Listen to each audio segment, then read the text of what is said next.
Alright, as seen by the last VOD for Bunful Monday, just getting the other one opened up. We're now moving on to Deathscythe Hell Custom, or not Custom, Deathscythe Hell, because yeah, we've got a lot of work to do with him. But yes. Alright, sorry, I had to do that for YouTube. Don't need them being in the dark as I get this thing built up and ready. Yeah, so like those gray little things, I know where they're going. They're going on the ribs of this thing. Okay, this one's got polycaps though, unfortunately, so this is an older kit. Older-ish. Actually, I might need another pen. Because I just saw, like, yeah, dark gray black, which is that one. I know, I'm throwing my pens around like I hate them. It's like, I love them very much. I'm just also a little rough with them. Okay. At least I don't have to pull my tools out, but yeah, we're unboxing. Again, this might take me up to 3 hours.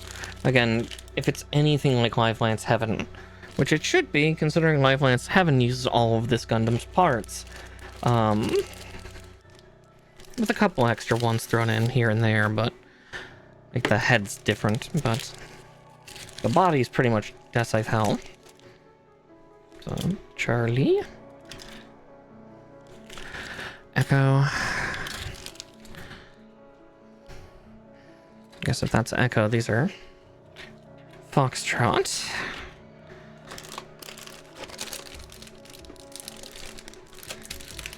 Yeah, this one's got a few more parts than Nobel, but I have a feeling I'm going to go through it rather quickly.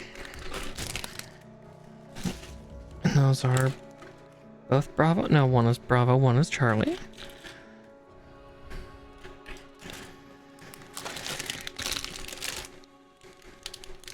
Which must mean these are Delta and Golf.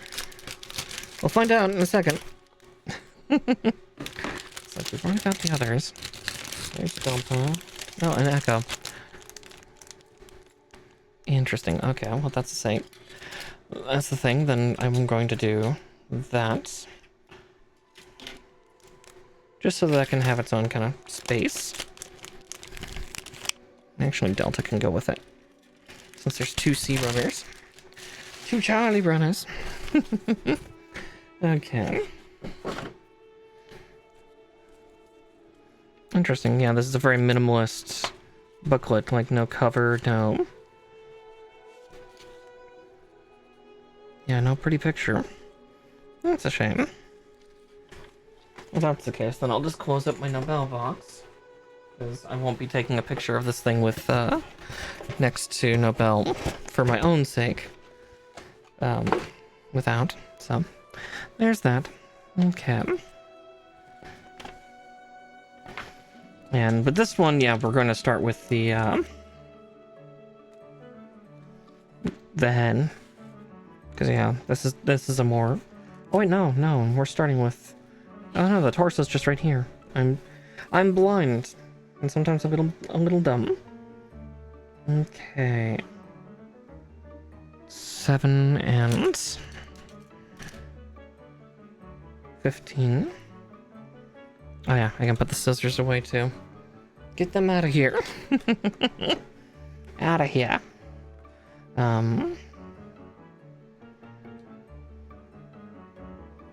See, I see 15. But onwards to build number 2 for the evening. Okay, there's that one. There's 7. Okay.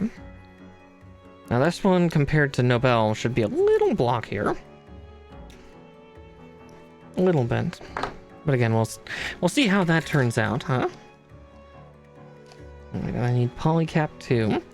So yeah, most likely in the next 10 or 15 years, this Gundam, just via exposure, its limbs are going to begin to sag down. It'll become rattly, kind of like its predecessors. Not that surprising, because I'm pretty sure Live Lance also had polycaps, so... I think I made similar complaints while building it. Also, an advert's coming in about 3 minutes, so... You've been warned. Prepare, soldiers, prepare!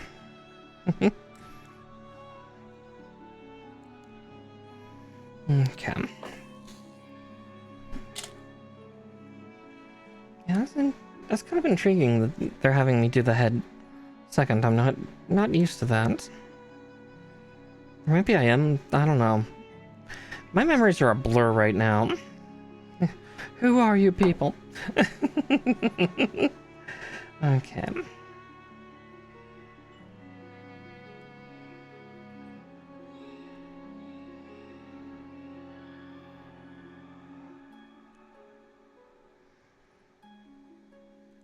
I see. Okay. Yeah, I was trying to put them in the wrong sector first. Yeah, with age comes loss of memory and hearing and loss of memory and sight. And who are you again? Ugh. Sagging too, yes. Don't remind me. I'm not there yet. I'm going through a second puberty. My body pretends it's young. Let it have it. I think of that though. I should drink.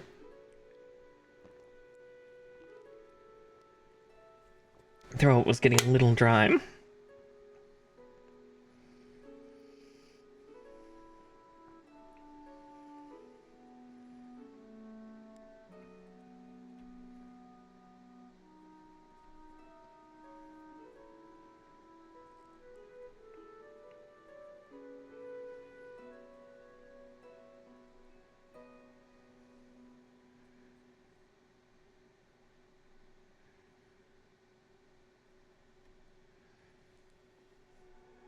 Oh, those are tough little parts to squish together, though. Ow. Okay, with that in the front, we chop out A8. Yeah, Deathscythe Hell is I mean, the Deathscythes in general are interesting because they're not typically a normal black. They are a blue black. One of the most saturated. I didn't cut out A8, did I? No, I did. I did. 8 is the back piece. 9 is the front. But yeah, again, kind of going for that like night mode stealth coloration style instead. Again, Wing Gundam was like where G Gundam went like really weird. Wing was not that far behind when it came out. Oh, sorry. A little burpy still. That's what I get for chugging energy drink down.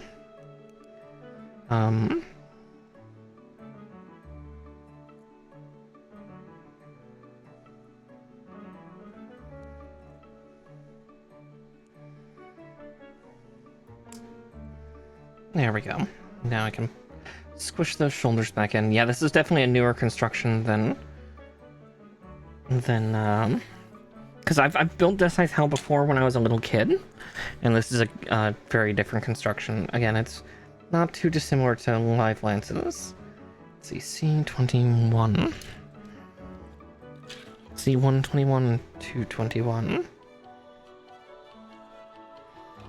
Cool, these parts are, you know, this thing does have minimal polycaps, which is nice. So it's like, you can kind of tell this design was starting to phase them out, but not completely. Like, they weren't willing to give up just yet. But yeah.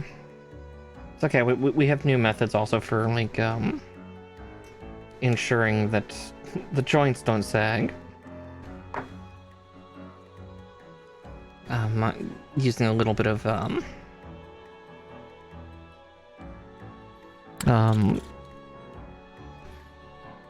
God, my brain just shot out on the word cement.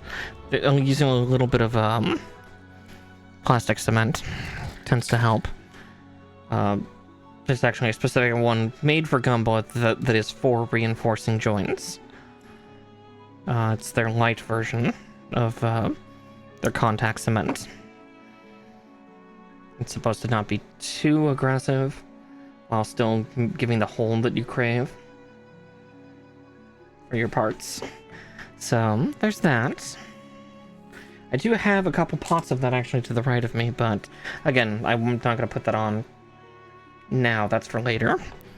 That's for a few years from now. That's for far future me to deal with. Most likely when I move this thing off the shelf.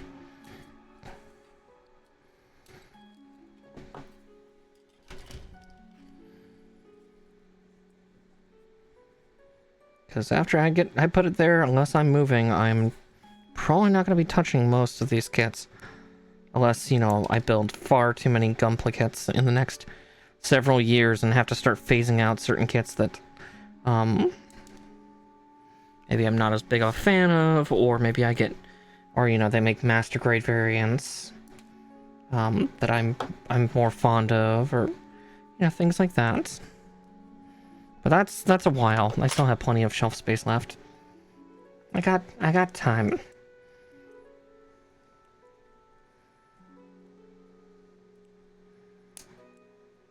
Okay.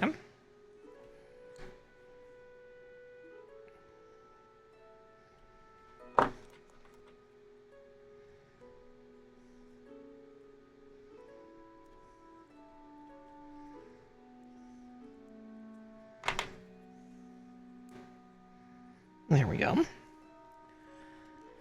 Yeah, the chest is coming together rather quickly, despite the fact that we still have a few complex pieces. Yeah, here's where some of the stickers are bullshit. What we're about to do here. So I need A7.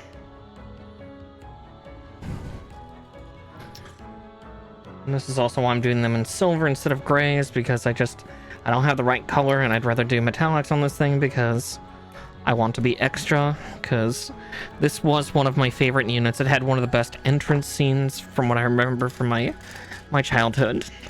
It was extra spooky. And you'll all see shortly. Oh right, it's also got a red triangle in the center, don't it?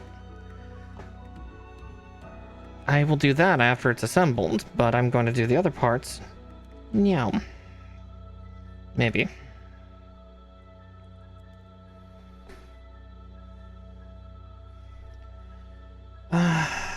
Wouldn't be much easier if I...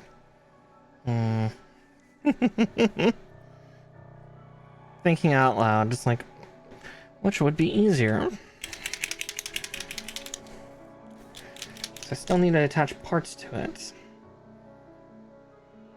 But it might be easier to do without the yellow on, because otherwise then I'll have to strip the yellow paint.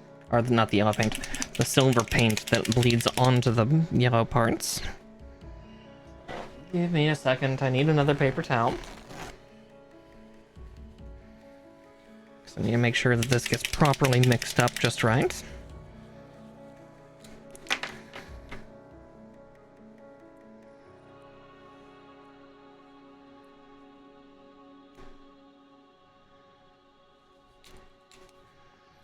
Okay.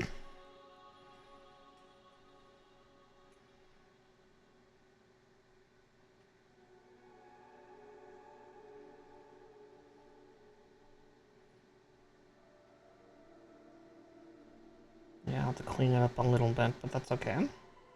That's kind of given. Kind of a no-shit situation. Because, yeah, this is a very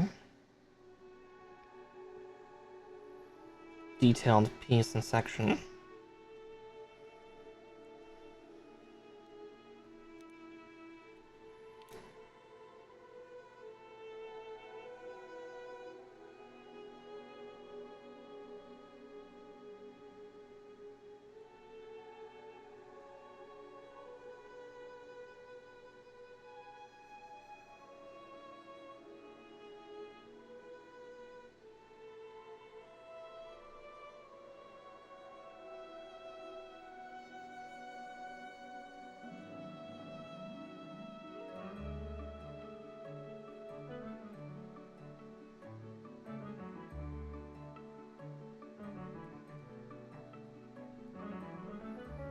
Okay, there's the one side. The worst, I'd give this a couple minutes to dry. On the plus side, the metallics tend to dry pretty quickly, which is good, but yeah.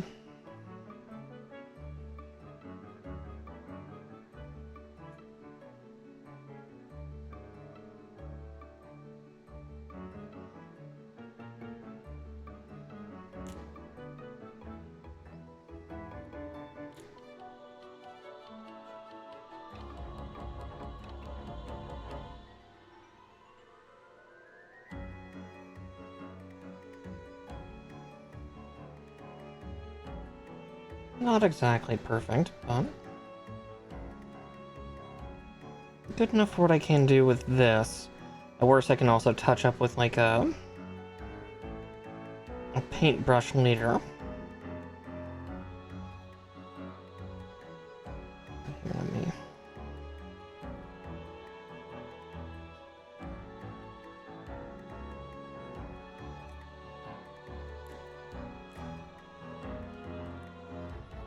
Just make sure for the other side too.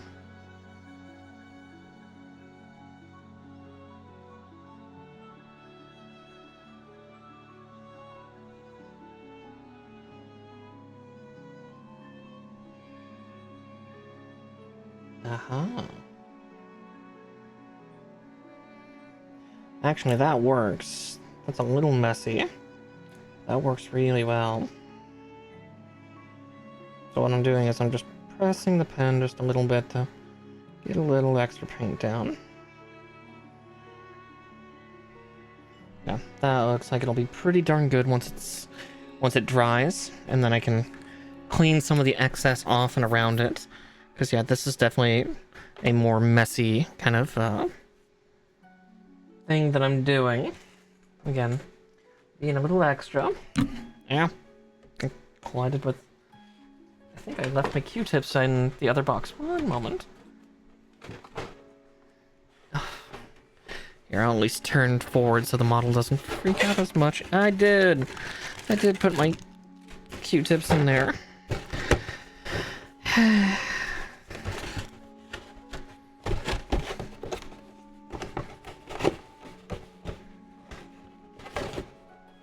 I already see a little bit of repainting I can do on Nobel later too. Yeah, even our cannons need a little bit of red, but yeah, I got a couple spots of silver on me. So I'm gonna get those. I think those were on my fingertips. Or am I just hallucinating? See a little bit of white on my hands, but I don't know anymore.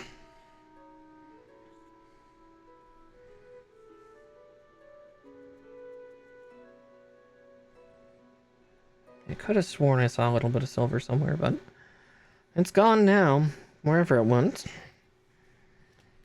Goodness. All right.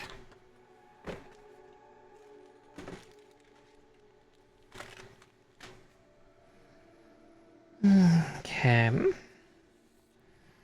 Yeah, it's going to be real interesting on how I clean that out, but again, that's not for me to deal with at this exact second. Alright, let's get those two yellow pieces out that I need to attach to this. This thing does have a very spooky kind of, oh, excuse me, cockpit rib cage.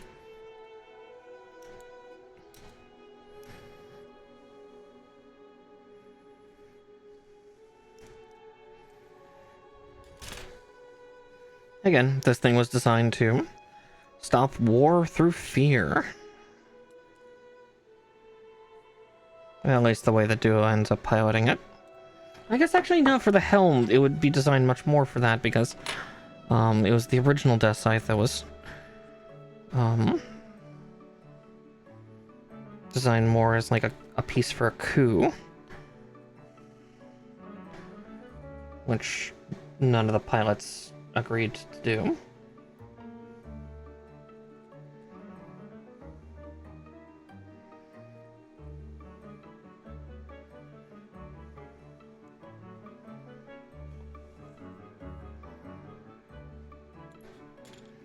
Okay. I know I'm getting a little quieter as I do this because, yeah, there's a little bit of concentration and consternation as I, play with this one piece because, yeah. Again, it's a super highly detailed piece, and no matter what version of the high grade that it is, that part has always been one that you had to either apply stickers or paint, and the stickers are just obnoxious. They're these 6 gray ones right here. And then yeah, Deathscythe Hell has this on its buckler shield too. It's a mess. Speaking of that, is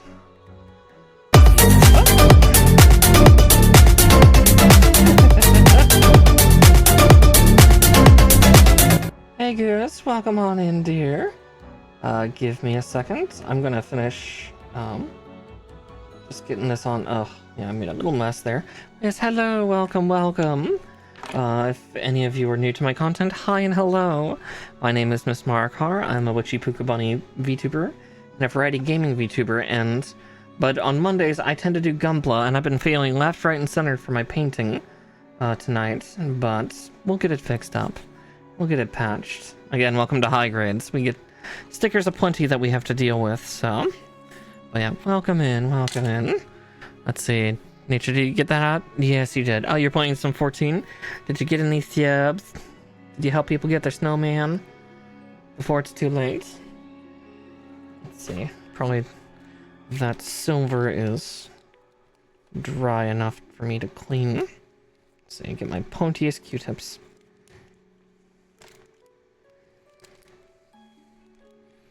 But yeah, welcome in, welcome in.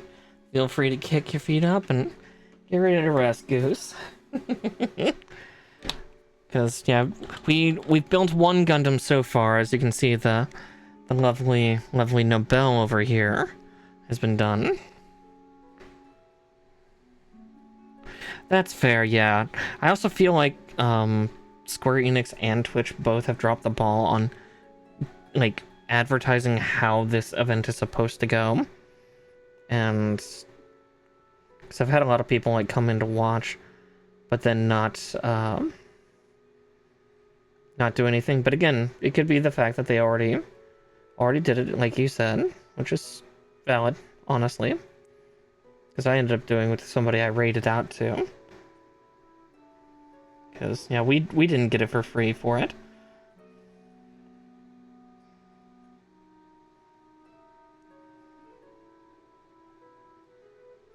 Sorry, one moment. I'm just cleaning Deathscythe's chest because, boy, is it a mess. Lots of paint because lots of stickers because Bandai.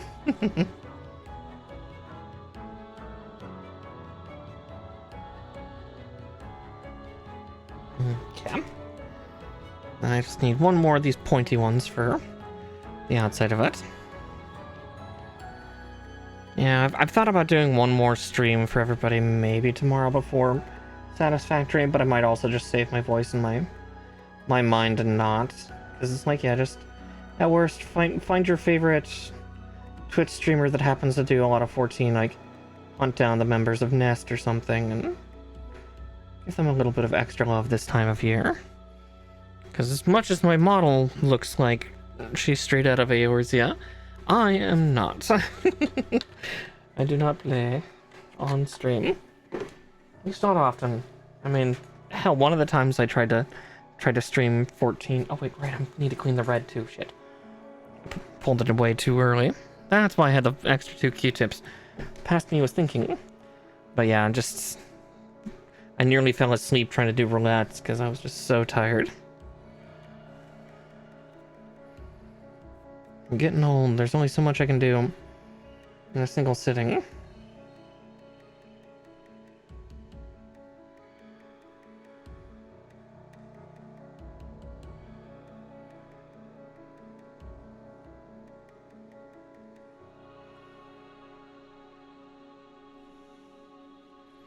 Okay, I think I have an idea of how to get that center to be the black triangle it needs to be.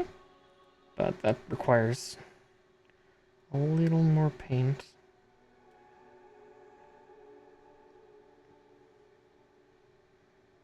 On the raised edges. At least there's raised edges to play with here, but... Ah, you were zoning out in roulettes too? Yeah, see? I'm not the only one. Good. And I need to talk bullshit with people, otherwise I fall asleep. Especially now. It's always better when there's a goal in mind, but if you don't have a goal for why you're rouletting, then it all just falls apart. There we go. Alright, we will let that dry. Okay, and we need to build the waist real quick though. E1.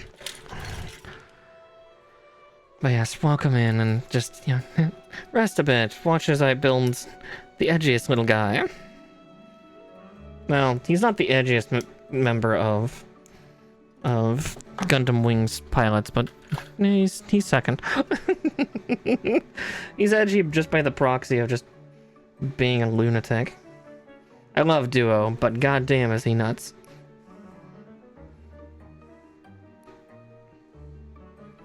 Okay, I need that for the neck up top.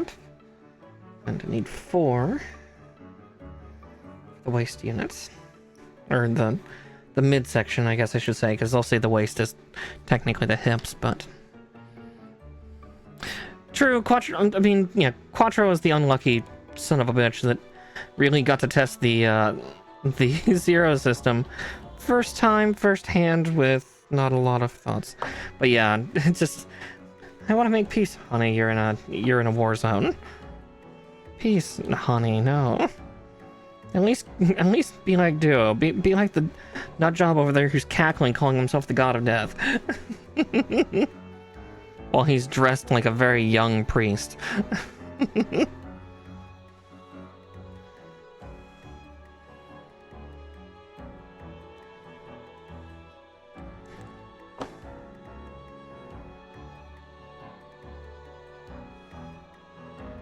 Yeah, Quattro just casually blowing up whole ass colonies, and then later on being like, but peace. Like, Quattro. No, honey. No, Wing. Ooh, so silly. Oof, that is a tight hole. Goddamn. That polycap feels like it's smushing in there, not popping in, but hey, whatever. Alright, there's, I think, the main torso done for now. Again, once the paint dries, I will attack it with my black liner pen, but that is for later. Let's see. Already off the bat, sticker 1 is... Oh, eyes. Okay, that's A31. I'm at least pleased with, like, some of the pieces, so, like, the sheer amount of detail they have for, like, the part of the shield looks nice. It's just then in other places you just have to do it your damn self. Is it A31? Oh, there it is. Yep. Wow, yeah, those are even smaller than Nobel's. God damn, Gundam. I mean, yeah, the Wing Gundam units are not big by comparison of, like, a lot of other mobile suits, like in Universal Century, but shit. Okay, there's the A31. And E117. Ah, yes, the faceplate.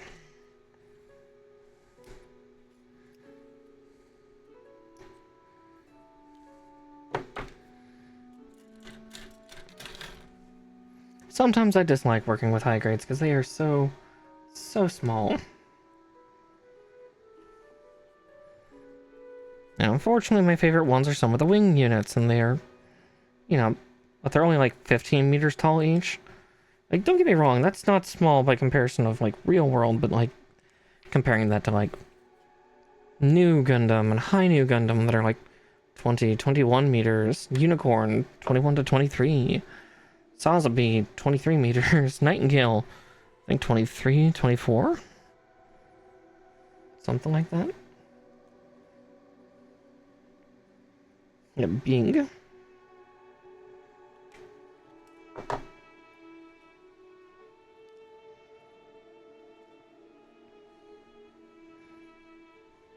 Yeah, at least when Milliardo or Zex destroyed a colony, he did it with style.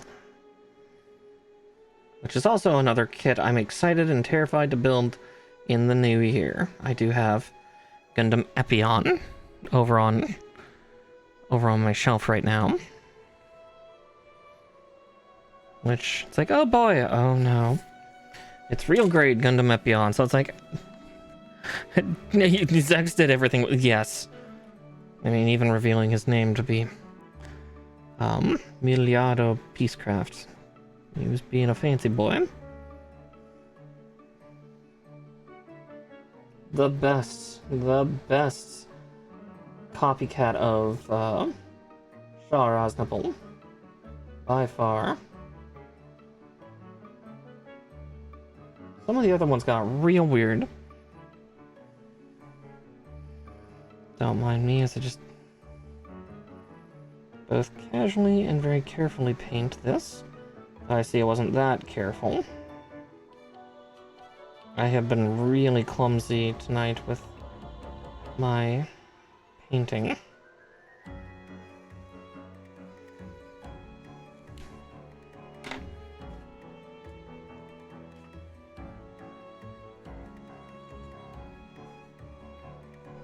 Because, yeah.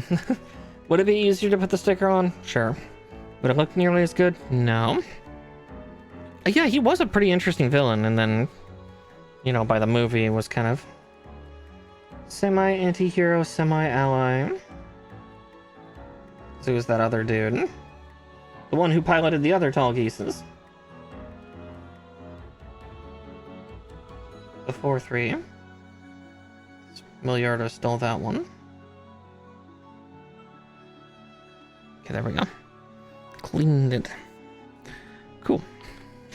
Yeah, Zex was a really cool villain. Kind of, again, pushing a little similar to Char in the sense of, like, you know, pushing Hiro for more and more. In a good way. It's funny, I'm painting this thing and now I have to handle it in a second.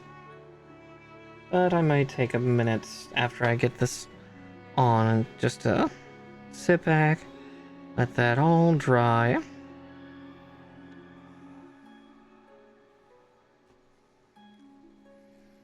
There we go. It's looking nice and clean for the most part.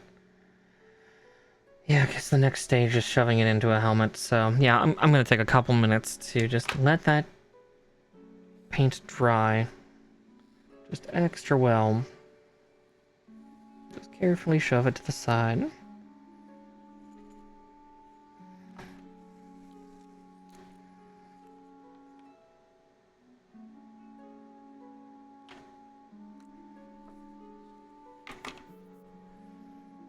Okay, A1.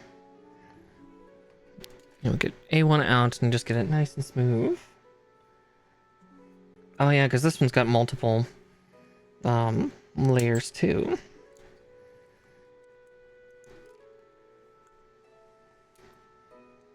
And I will just put 2 off to the side.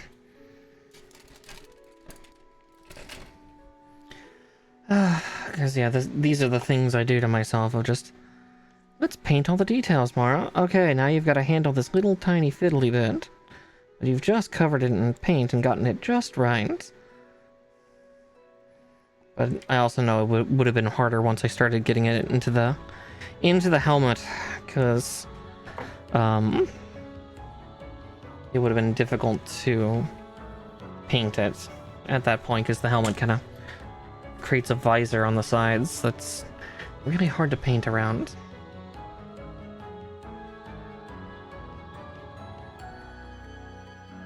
God, I'm just like a cat playing with a toy, just dink, dink, dink.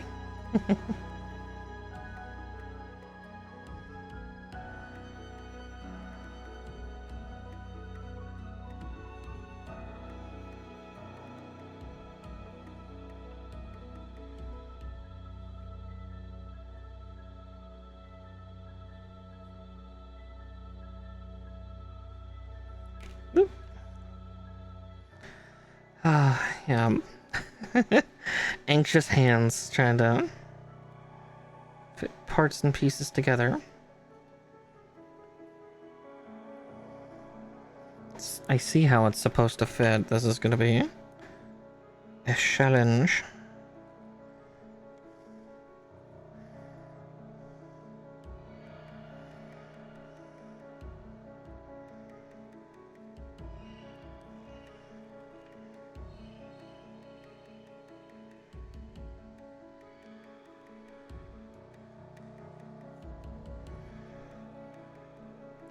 Yeah. High grade heads. God, why are they so small? That's it. I'm only doing super deformed high grades and real grades. No. No. I won't be that silly. Okay, it looks like it's dried. I didn't see any smear on the paper there, so I think it's safe, but still, it's still a matter of getting tiny piece to connect to other tiny piece. Oh my god. Come on, little guy. At worst, if I get some on, I know how to fix it and clean it. But no, it's already clean. Cool. Or it's already on.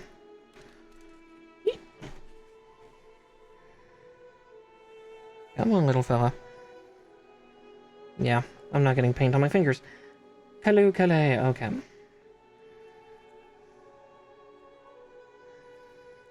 Oof. It's always the heads. The heads always take forever to do because it's just fucking rocket surgery.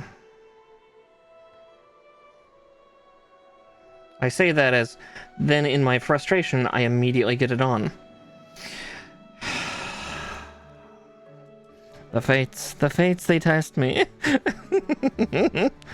Always testing me. I am the god's strongest soldier. I fight their strangest battles. I also have to be careful with this blue-black plastic, because this is going to be the kind of plastic that is going to show also cut marks the most. Because the stress color for it is going to be like a white-blue. I gotta be extra careful. Okay, there's the sides. Now we get to do the top. E114. Yep, the top of the skull cap. I am loving how intricate it is, though, because you can tell this is a somewhat more modern design where they did try to make all the, like... Because for some reason, this Gundam has fucking filigree. I love Deathscythe Helm, but... Again, you had to sit back and go, what the fuck? Like, why does this Gundam have filigree?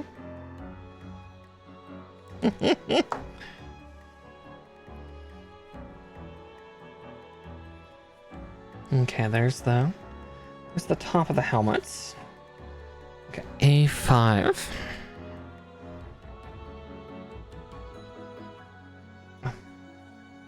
Almost touching it.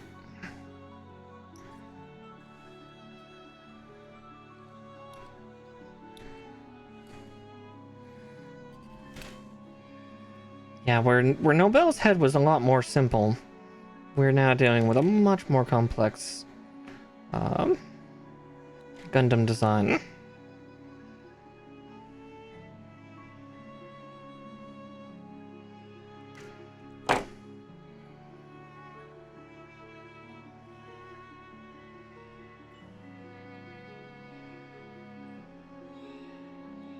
I mean, yeah, look at these little intricate parts we're putting on this damn thing just to dress it up.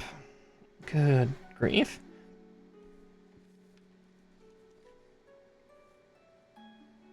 Oh. A3 and 4. Right. Kind of half skipped a step.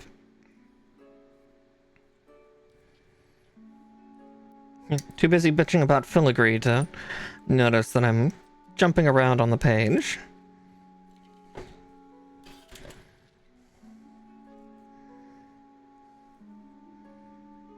Should be able to pry that piece off if I need to, but I don't think I'll need to. But we'll find out, one way or the other.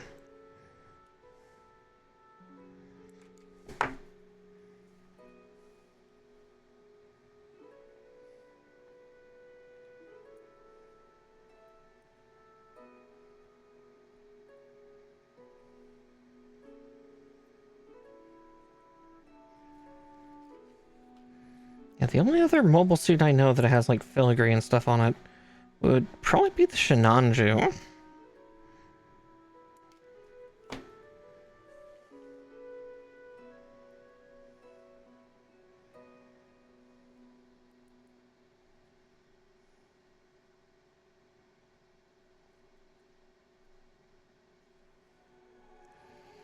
Hi, Mischief. Yeah, haha, you found me. Alright, I'm just gonna do that second. Squish the side pieces in just a little further. It's going, you know, doing hot girl things, making myself suffer a little as I build a very intricate, filigreed Gundam here with Deathscythe helm.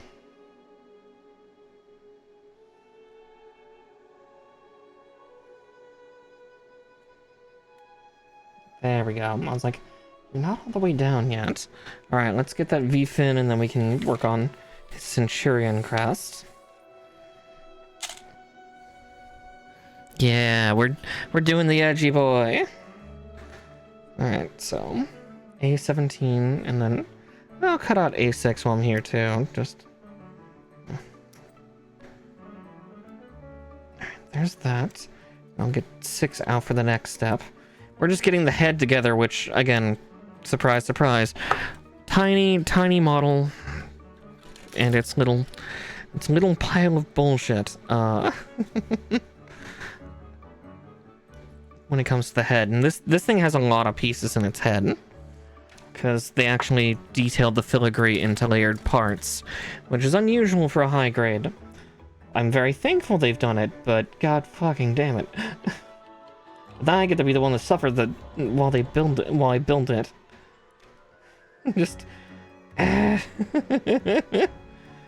you know, I am a strong soldier. I got this. I'm a good little Fae. I'm just trying to build my little robots. I also just built Nobel Gundam earlier. You can see her on the table. Due to the fact I built her so quickly, I'm like, okay, we're gonna finally do Deathscythe because I know a lot of people have been asking for Deathscythe. Speaking of, I forgot to update my stream.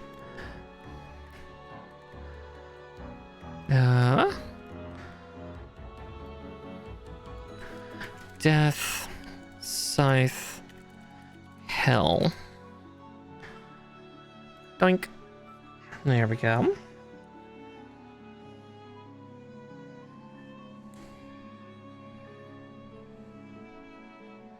Hey, there's nothing wrong with kit bashes. Pretty sure I've seen Maki do that a few times. Kaiju Kanajo. Yeah, ain't nothing wrong with kit bashes. I like being kind of classic. Like, I've thought about doing a kit basher too. But again, it's like sitting down and kind of half convincing myself to do it is the challenge. And even then, I'd have to then plan out and buy the like 3 or 4 kits that I'm looking to take parts from and put them together and stuff like that. Like, okay, what arms am I going to use? What hands? Okay, actually, what grade am I even going to build this in? Because that changes my options pretty drastically.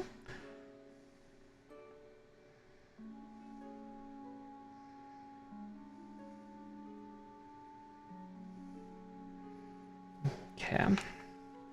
I'll probably need to clean this one.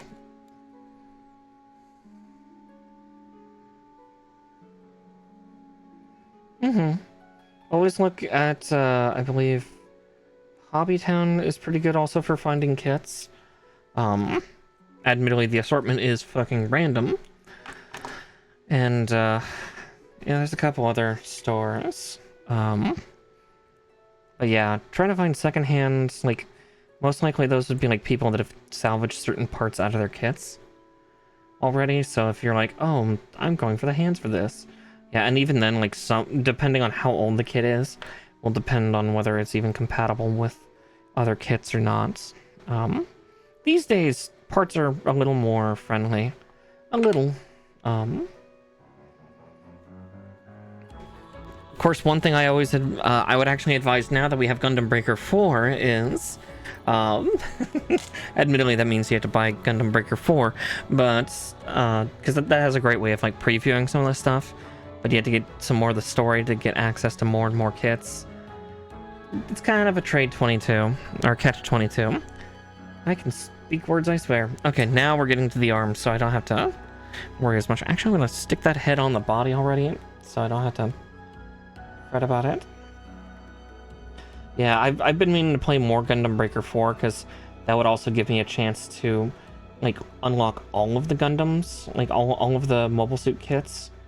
So that way then I could actually do that, window shop how to kit bash, and, like, make my own custom one and do that. It's something that I've thought about, but it's something I've just not gotten to yet.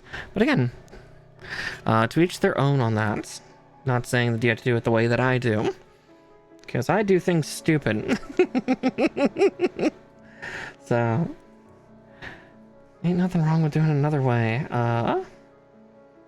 B18. Am I touching it? No. There's 8. Oh, wow. Yeah, this is just straight up the right arm. Okay. So 8. 9. And 5. My thumb was over 5.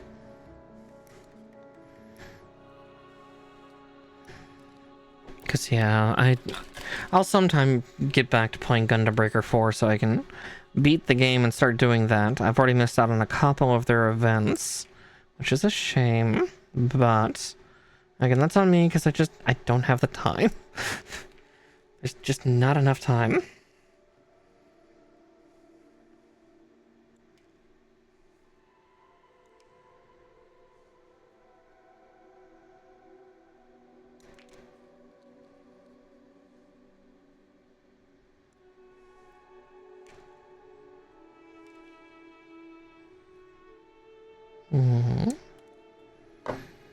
Okay.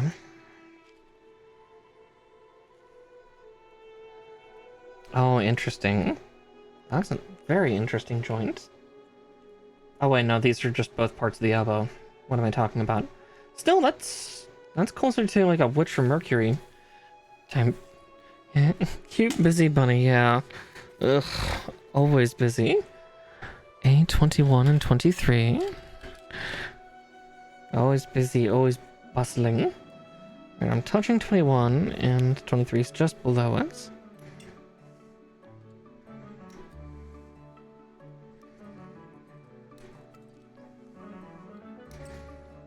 Okay, there we go. Yeah, I mean, I've been busy with, you know, building 2 kits tonight, because I can.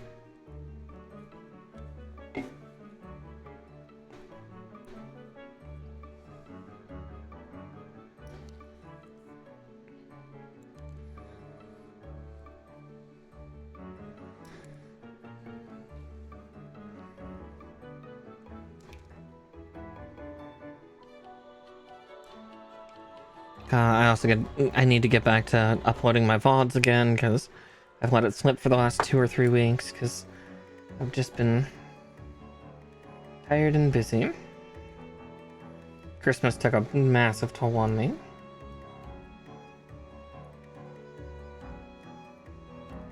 Let's see.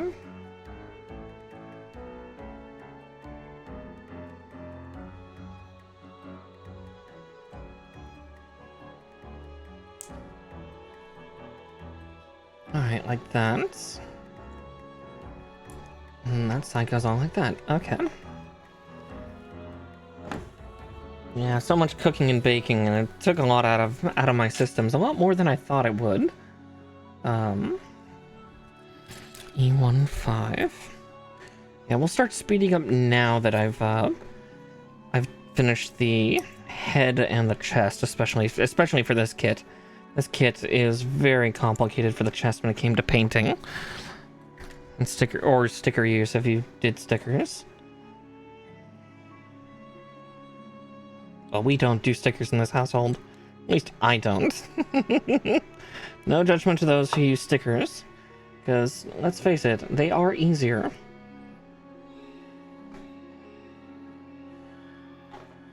C118. I don't like the look of them. I still have so many cookies. I feel so bad, but I'm gonna probably throw a good number of them out just because I can't eat them all.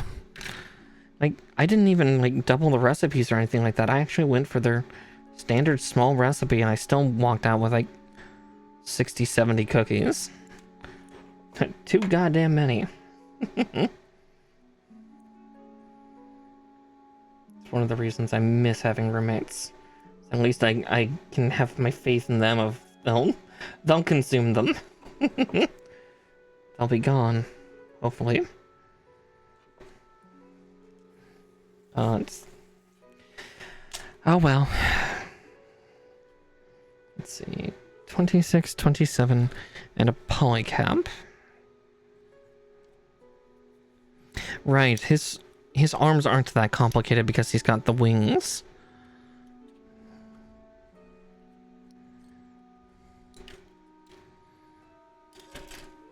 Okay, polycap 3.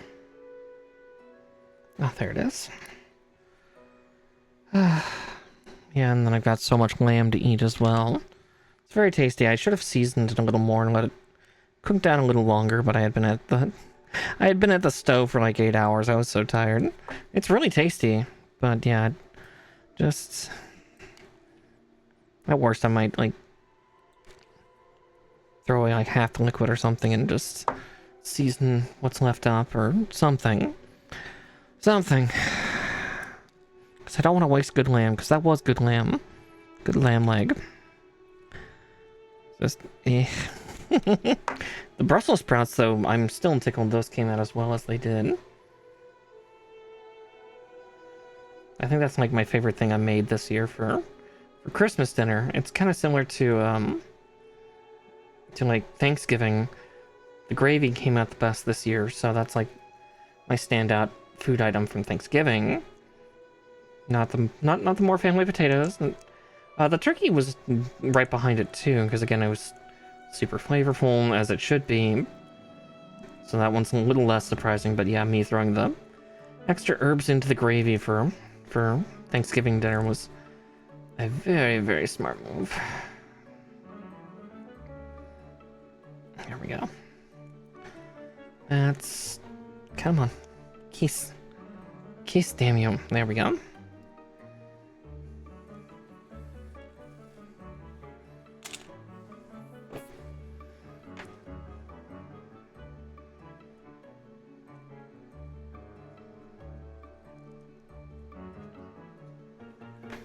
Alright, there's that. Let's see, for that hand I think I'm gonna do 28 and 27. Let's see, B28, B27, right? The hand plates for this, right, are that gray color.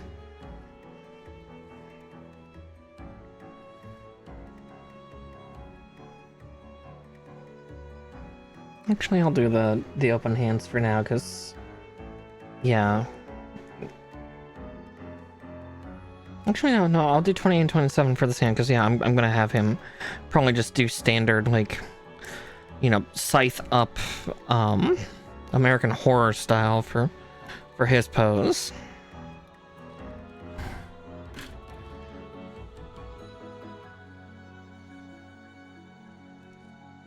Or I guess that's Gothic.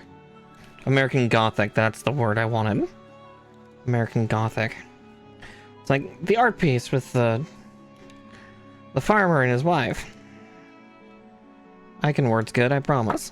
Because yeah, we're gonna stick the beam scythe in his right hand. Because again, most Gundams are right-handed, if not sometimes ambidextrous.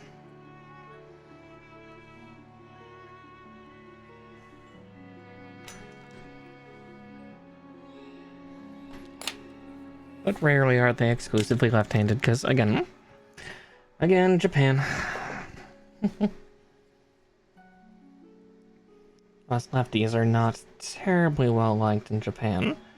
We're not nearly as hated by the old bias of, like, if this were European history. We're not seen as traitors. In Japan, we're seen as idiots. Yeah... yeah.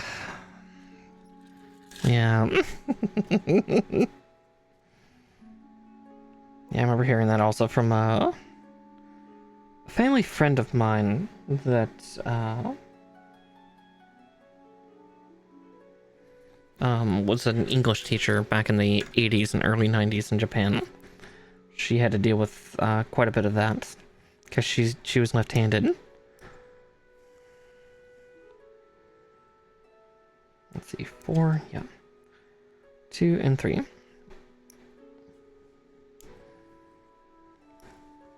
Again, I think nowadays it's a little different. It's a little better, but I wouldn't surprise me if like older Japanese folks regarded me, if they ever saw me like writing or doing stuff predominantly with my left hand, of whether they would deem me simple or not. Not that I'm in the JET program. I'd have to relearn my Japanese to do that. I could, but I think I'd also want to lose a lot of weight before I would do that, because yeah, Japan has also much stricter health things, but I feel like I would quickly get used to that because, you know, especially if living in a city in Japan, Japan is much more walking focused than driving.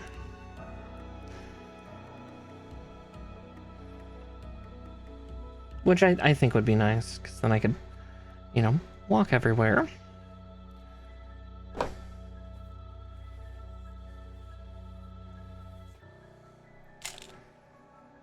Or take public transit. 24 and 22. Alright, yeah, this would have the Buster shield on this side. It's like, that's why there's a hole. It's like, why is there a hole there? Oh, right.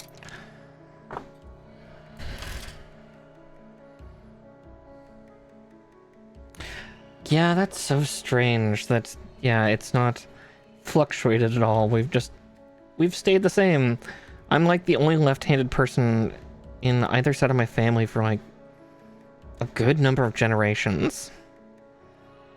Like, one of my uncles, well, my surviving uncle, I guess I should say now, he's ambidextrous, but to knowledge, I think he was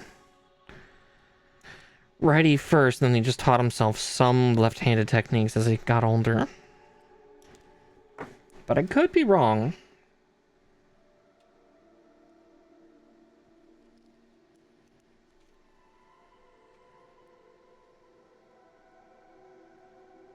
But yeah, that is fascinating, isn't it?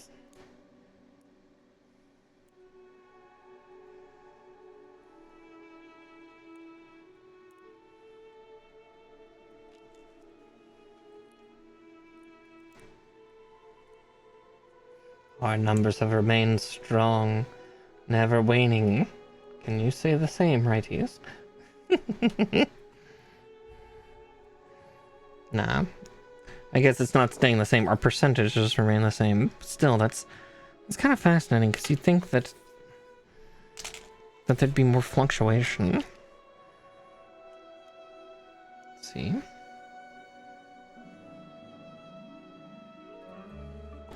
E5.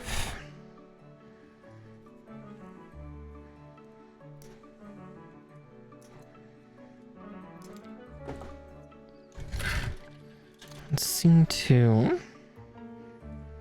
18. Then we build a shoulder unit for this guy, and the upper half of him will be complete. At 8:20, an hour and 40 minutes to go to build legs, wings, and weapon. Luckily, the weapon for this, like, it's a little more complicated than classic Deathscythe, and technically a little more complicated than Deathscythe Hell custom movie version, but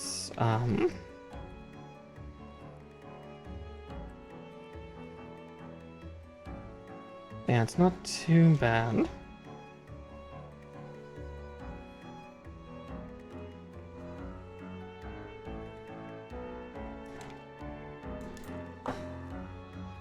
It looks less intricate than Endless Waltz movie version, but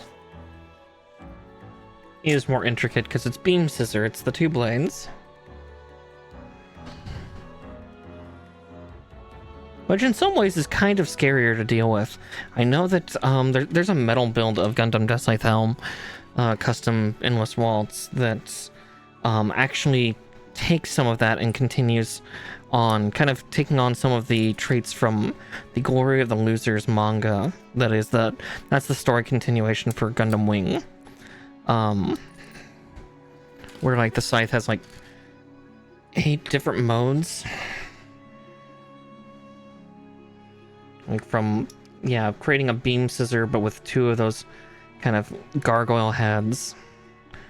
One pointing straight up, one pointing forward, like a normal scythe. Another emitter head being able to pop out of the bottom to do kind of like a double beam scythe, like S-curve. I really want to get that metal build sometime. Like so it's mostly pre-built and mostly pre-painted, so all the nice and fancy details are done. You know, like most of it is die-cast metal, so the thing's hefty, and it's very pretty. Someday maybe I'll put it on my throne if I can find it. And like, help me get this. You would make me the happiest little Buka.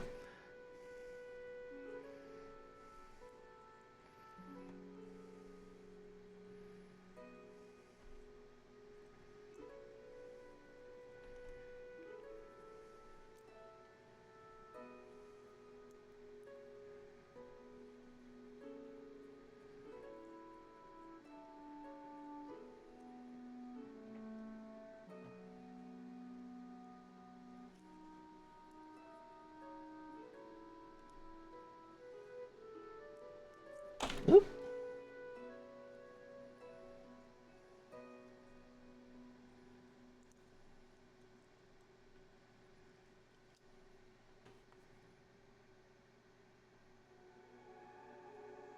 Oh no, it says to do that. Okay.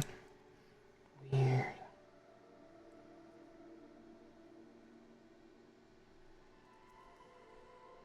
I thought I messed up, but it's like, no, it's saying to do flat side down like that on it. Peculiar.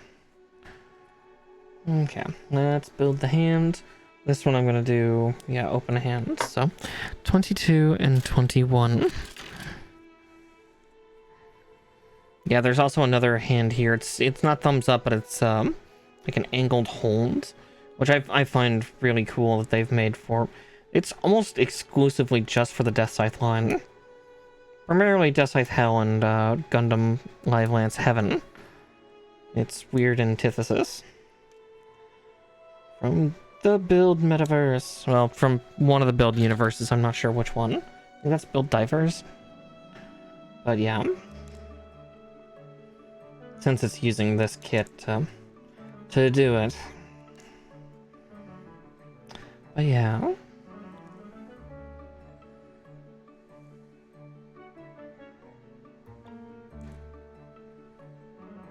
Okay, yeah, just thinking that left-handed percentage is like, even despite the Industrial Revolution trying to kill us off, causing our life expectancy to drop by like nearly a decade. Still keep pumping our percentage out.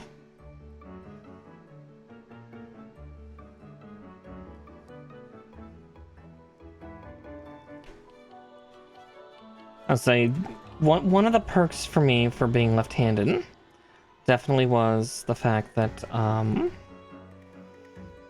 so I did fencing in high school and early college for my sport. And you would not believe how advantageous being left-handed is. No one knows how to fight you. Now, if only I was brave enough to be a more confident fencer. That was my big problem, especially back then, was... surprise, surprise, I did not have a lot of confidence. That's kind of changed now for the most part, but... yeah, let's see. Just checking the legs here.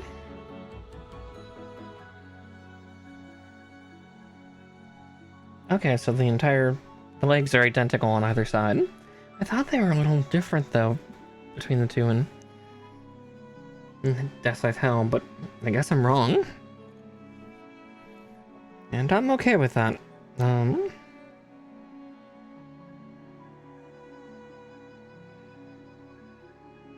Oh, I almost panicked. It's like, there's no 5 on this runner. That's because that's the B runner, dummy.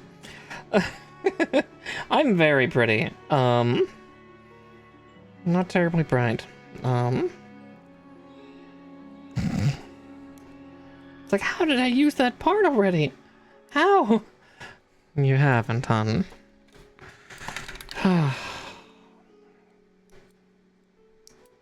It's not Amara Gun plus Dreamless. A little bit of that dizziness shows itself.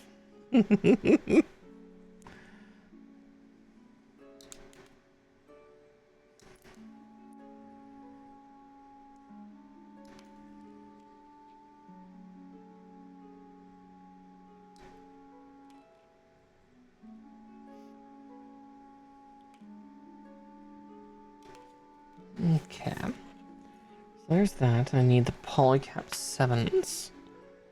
Let's see. 7 are the big honkers.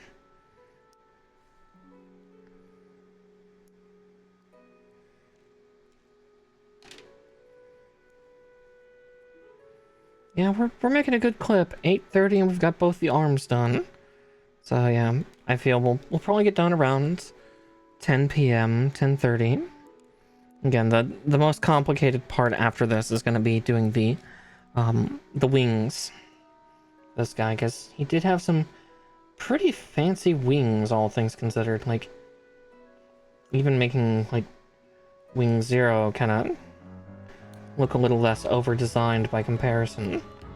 Which kind of makes more sense when you know about Wing 0 actually being built before all the others. That the wing was actually an updated version that did not have the 0 system in it. Oh goodness, I am having a hell of a time here. Okay. Let's see.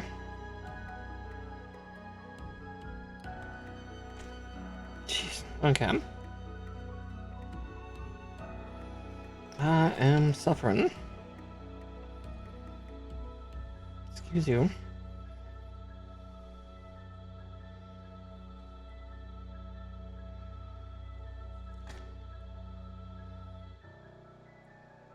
Good grief. Oh, once I get these in, I'll be fine. I had to make a comment about making good time, didn't I? Fucking shit. Oh, exactly. They were horrified at what the 0 system was capable of.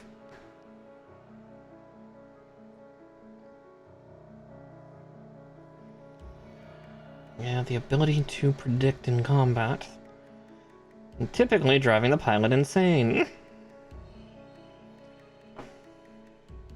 Stairs at Quattro.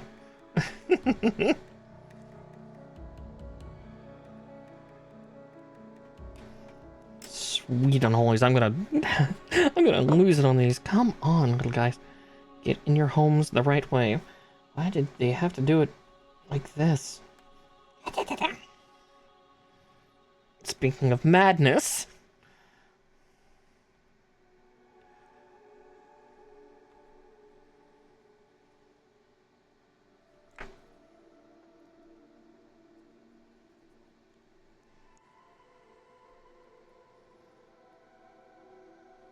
Do I have some kind of like rod or something?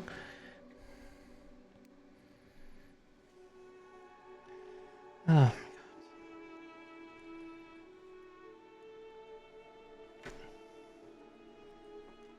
I can hear cat violence behind me. Yeah, it'll make you want to kill everyone around you. Have fun. Yeah, pretty much. Speaking of that, I do not remember this being that obnoxious on the Live Lance Heaven.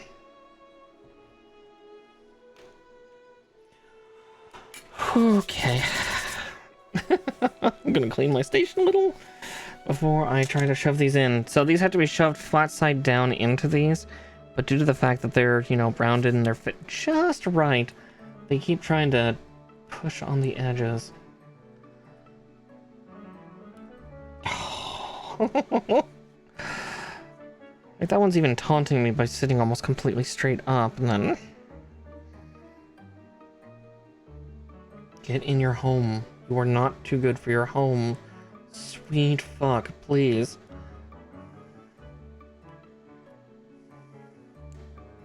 There's one in. Jesus. Tap dancing Christ.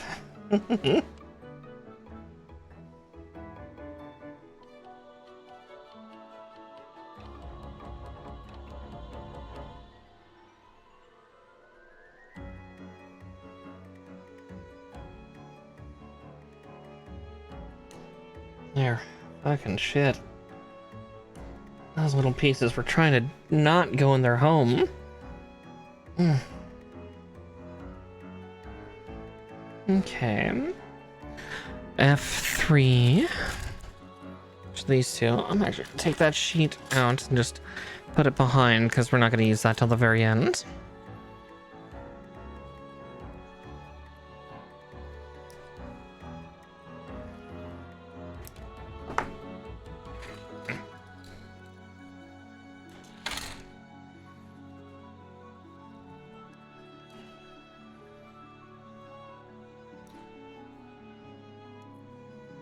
And those sheets are nice and small, but that's because I got all the wing parts for this.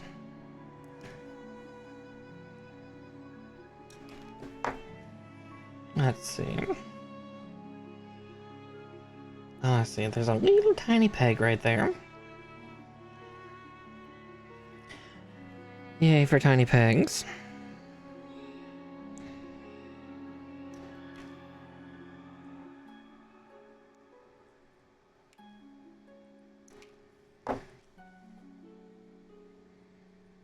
Alright, get in your home. There we go. And E13. Let's see. Ah, there they both are. Yeah, I can feel the momentum starting to pick up. Something about like 8:30, 8:40 is like when the momentum just really starts to kick in for me. I don't know why, but it just does. Okay, well, since that connection is so tenuous, let's just do that.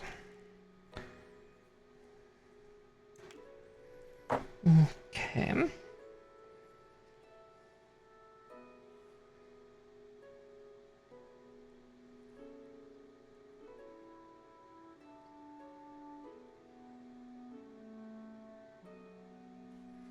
Oh, I put that on backwards. Oops. That suddenly makes a lot more sense.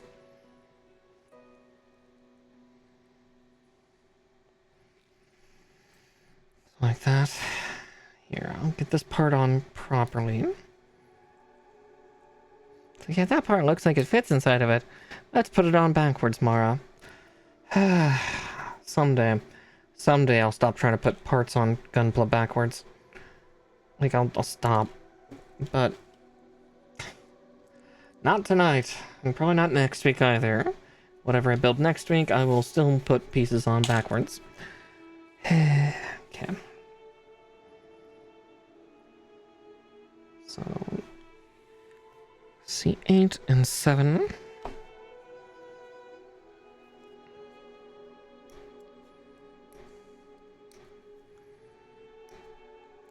There's that one. And there's that pair too.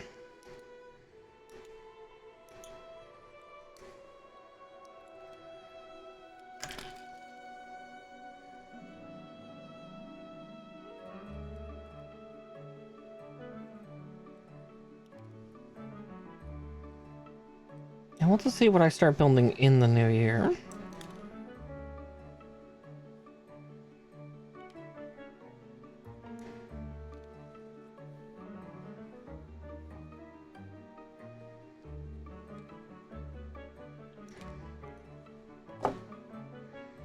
Oof. Thought that was a rough cut. There we go. A little smoothened out. A little. I'll tack it with a file in just a second.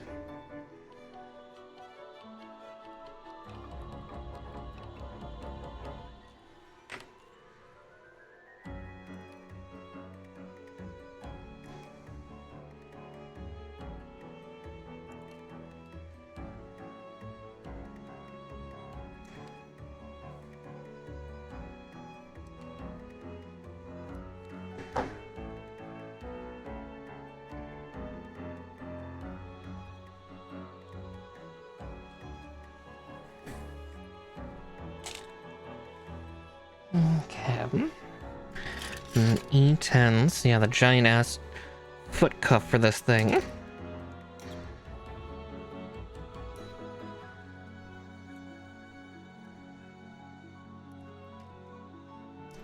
I guess, yeah, it was too heavy to hold up on there, wasn't it?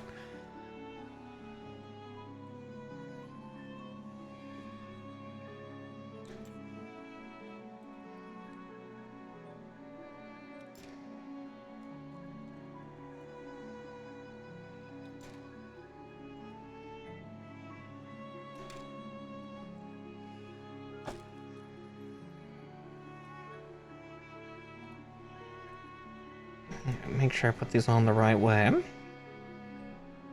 Don't want to put them on upside down again.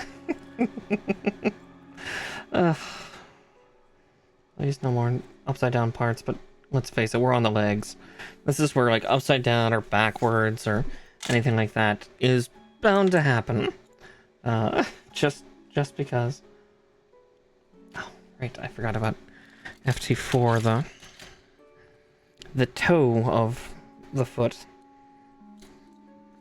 Here I am, like, moving on to further steps, like, wait, that foot doesn't look as complete as it does in that step. What's going on? Mara, you skipped a step again. Lucky for you, you don't have to tear anything apart to put the part on, but god damn it. Puka, slow down for just 2 seconds. Talks of momentum, forgets stages. Wonders why she's going so fast. Yeah, it's all a cycle, ain't it?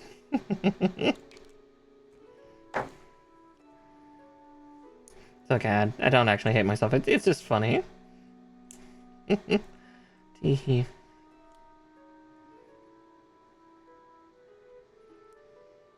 That is such a weird angle to get that in. That doesn't feel right. Oh no, it is. It's just... There we go. It's down at an angle. Angular slotting with a T-slot. Ugh. On the plus side, it's sturdy, but... at what cost? And that's the challenge of the century, isn't it? Ugh. Yep.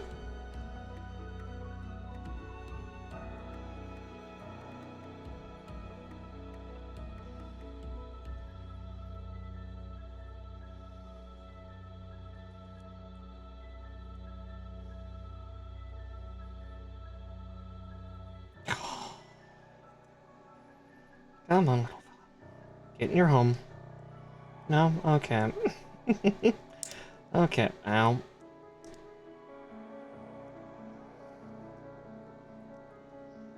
Come on. Come on, you little piece of shit.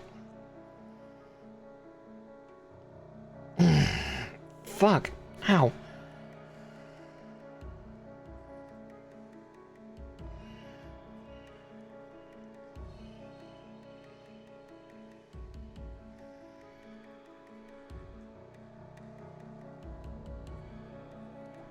Like, it's a cool concept for trying to get a part in, but fuck me if that's not hard to do.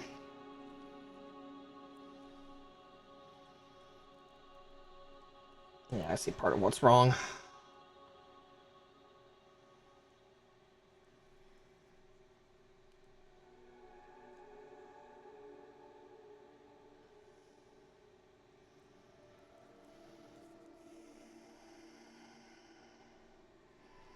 Got in correctly on one side, but not on the other. There we go. At least I was able to pull it apart. Okay, there we go. God damn. Oh, they're trying to kill me. One way or the other. Yeah, there's like 2 little slatted grooves on the side that I had to get into. Ugh.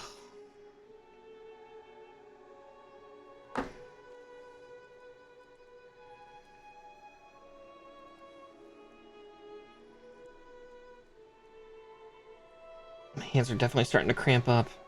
Need a hand massage stat. Someone give me a hand or two. Maybe around my neck or something. I don't know. I mean, what? Oh.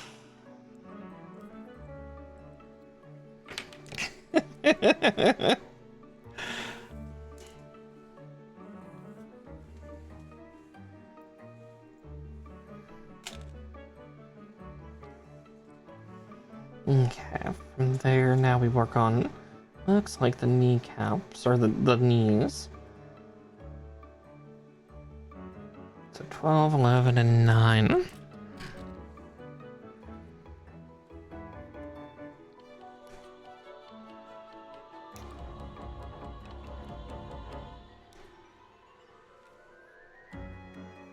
Well, yeah, B1, I guess. C1, 11.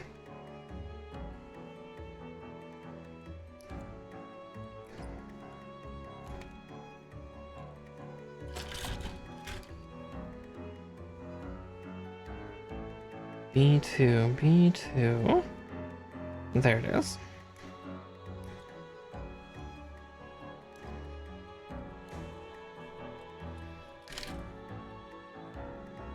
Definitely that's one issue, especially when I fight some gunpla kits, is just my hands cramp up so bad. Just, I mean, I love massages in general, just not just hands, but I become putty. Utter putty.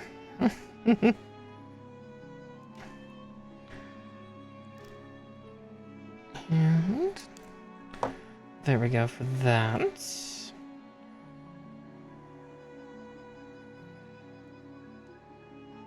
Go in that big hole. Like that. Okay. Alright, let's get the other one that thankfully is all on the same sheet together. 11, 12, and 9.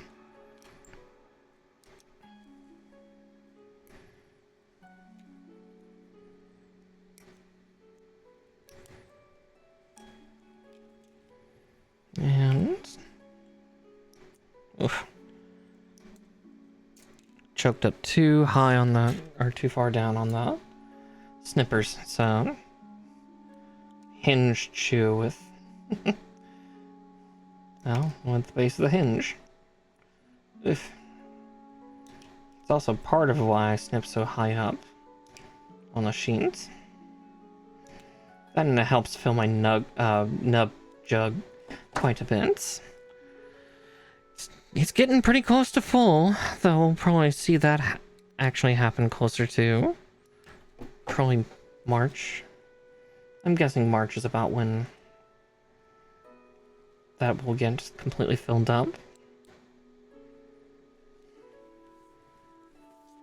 Then I have a second gallon one to do.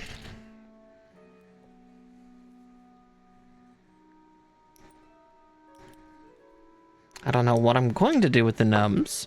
I've seen people do, like, you know, make coasters with them, you know, by melting them all together into a goo, and just cutting that up. I don't know what I'm gonna do with my nubs. I really don't. It's kind of a shame that, like, there's not, because there's like a Gundam-based thing that they do in Japan, where you can actually deposit your like nubs and runners and everything. I think you get like some type of reward points. I could be wrong about the reward points, but I at least know that there's a recycling thing that they do just outside of their store. Their stores to deposit stuff like that. But yeah, I just wish we had that in North America too, because it's such a good idea. You know, it helps clear up people's space, helps get rid of their empty runners, helps recycle so they can make more Ecopla, which, I mean, I always see that as a win, because the Ecopla kits are really kind of cool. But yeah.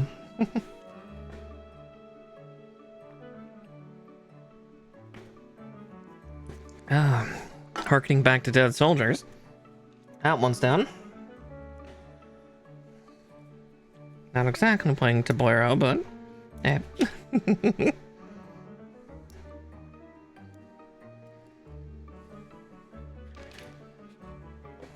Okay. And 11s.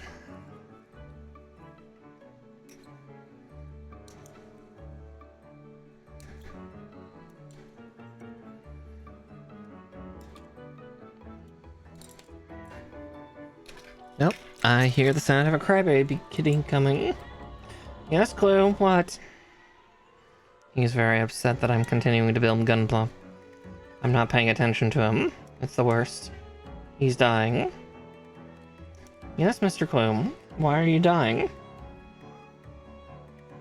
That certainly is not my fault, dear. I think he's upset because this morning he allowed me to cuddle Fluff for quite a while. It was a very wonderful morning. I got to, well, technically it was afternoon, but still. Semantics. She cuddled me for like an hour. She probably would have allowed for more, but I wanted to get up, so that's not her fault. That's mine.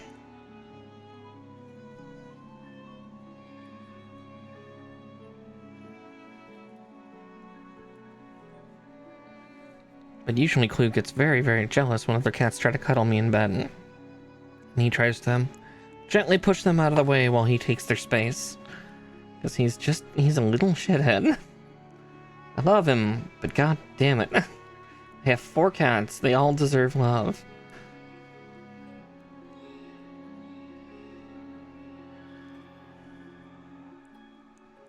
Not in Clue's eyes.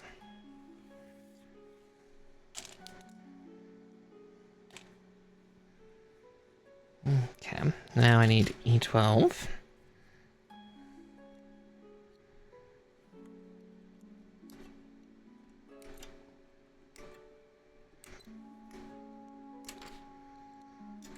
Well, we're nearly done with all the white parts. I think those 4 at the top are for the wings, and then we've got just a couple more leg ones. We got the kneecaps and the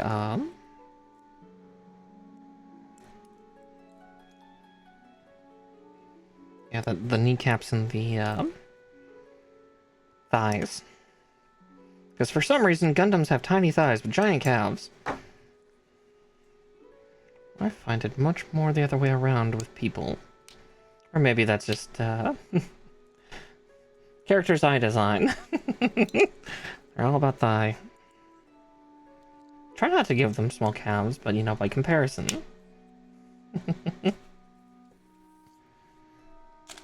Speaking of, I need to do, something about that in the next 24 hours or so. We have a new year coming, so I need to take a nice little photo. I'll speak of the devil when they arrive. So there's 8, and there's 9. So, kneecaps first. Then I'll be back for the thighs. Well, hell, I can probably cut the thighs out too. Screw it. Now, we've not used that gray sheet at all, that light gray sheet. But yeah, that looks like that's the entire signal jammer suite that that Hell here wields. And the armature system for his cloak.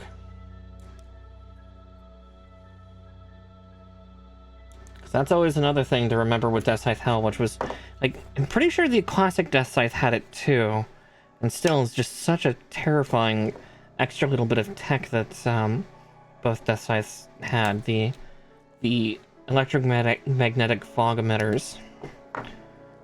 It's like, why are our sensors going offline? Oh, buddy. That means you're gonna die soon. That means this crazy little kid is going to cut your poor Leo in half.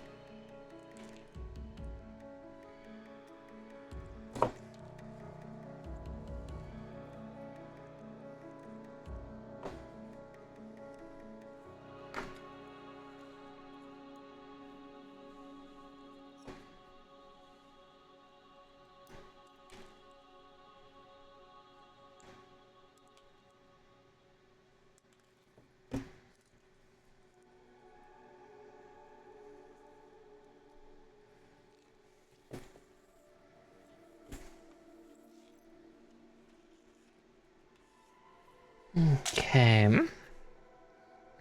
With that, now we just need to attach the feet, and then we do the hip socket for each of them, which is where the two legs actually finally differentiate.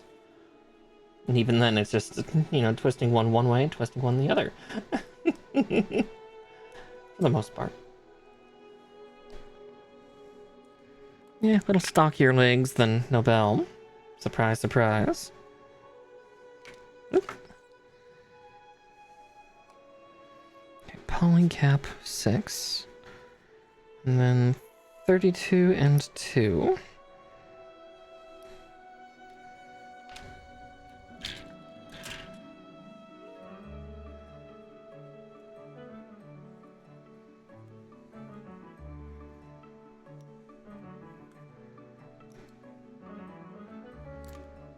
There's that.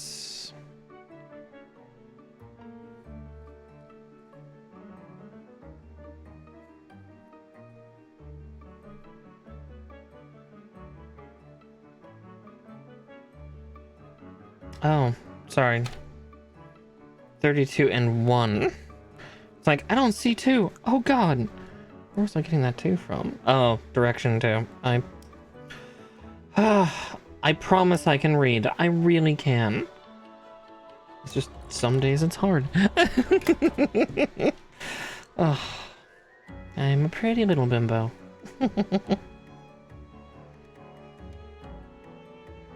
No thoughts, no wrinkles. Nice and smooth.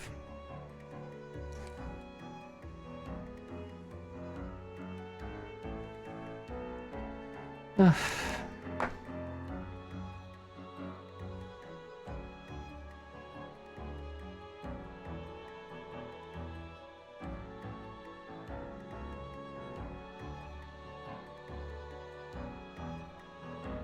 There's that, and then let's trim this housing, then we can get this one attached. And then we can move on to the other hip. And then the waist, obviously.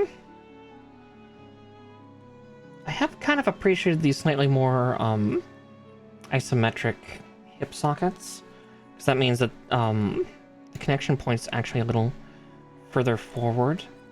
So actually you get a little bit more range of movement when you do connect them. I'm seeing this in quite a few of the like slightly younger, like the slightly newer versions of most of these kits, much like this one. Because like even then, like the polycaps is a surprisingly small sheet of them. Ad is also starting in 3 minutes. I just caught this one, so yeehaw! Alright, that's... God, that section of my hand looks so dry tonight because I've been rubbing that rubbing alcohol there to get the excess off the Q-tips. I promise my hands are okay, they're parched. I have some lotion over here, but I'm gonna do that after I finish building because, well, Gunpla. I don't want to get lotion on my hands while building, otherwise everything's gonna be a slippery mess. C2, 13. And the rest is on B. That's the only reason I don't moisturize before building Gunplas, because while my lotions I use are not too greasy, they're sometimes just greasy enough. Oh yeah, looks like there's a bunch of spares on this runner. Let's see, B, 33, and then... Right. And the other piece is a polycap. Correct. Ugh. Admittedly, I'm also just abysmal at like lotioning my hands. Like, not bad on technique, just bad at remembering to. Sorry, I'm also checking behind my shelf because I keep like punching it and backhanding it as I move my arms around because my space is a little cramped here. Just a little.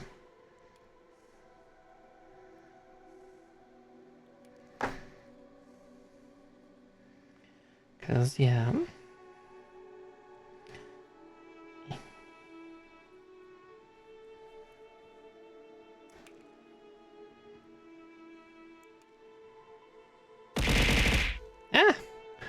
I'll hydrate in a second. I'm not gonna hydrate my hands.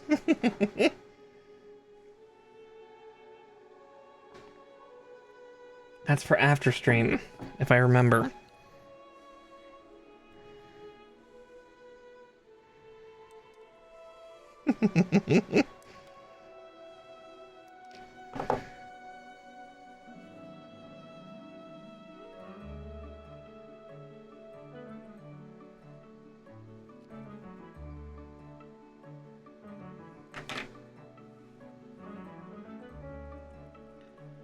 And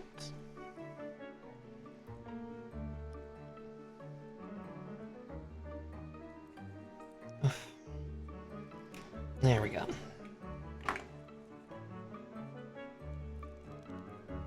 Alright, there's both the legs done, so yeah, just the waist, and then all the accoutrements, which this one does have a lot of.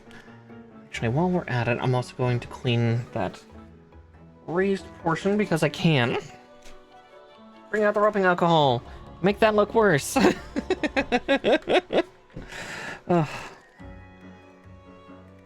just need to do a little bit of, tiny bit of cleaning on his head camera sensor here. Just a little bit. Luckily, not too much. There we go. Nice and clean. Just getting that excess dragged off of it. Also, while we're there, I'm going to grab the black pen. The lining pen, because I actually have to color the triangle inside of the triangle inside of his chest. His death sigil.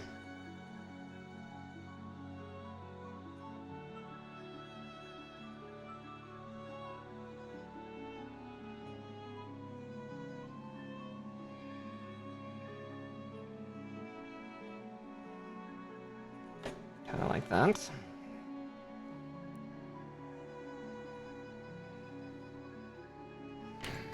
I'm going to at least wipe that off a little bit. Let's see.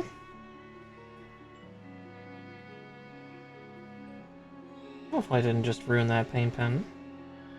That would make me sad, but I might have.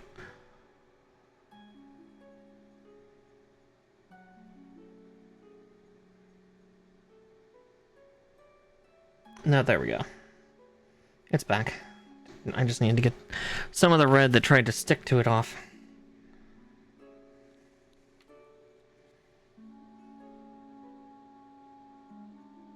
Let's immediately go back in. Okay, that done. Now I can...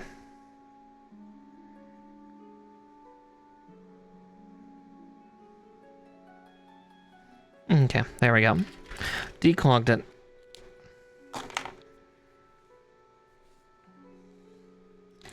The things I do to my gun shit. Okay, right, we are building the waist, so 16 and 15. The hand was fondling 16.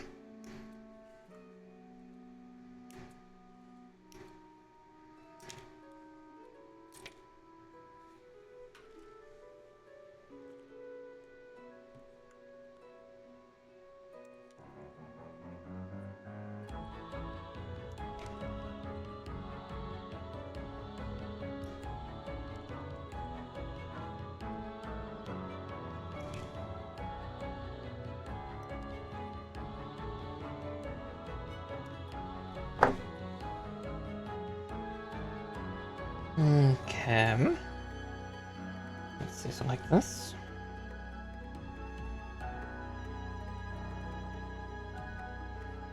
And there's this floaty peg if I want to peg him up in the air so he can swing, but yeah, no, he's just gonna have a classic one, so let's see.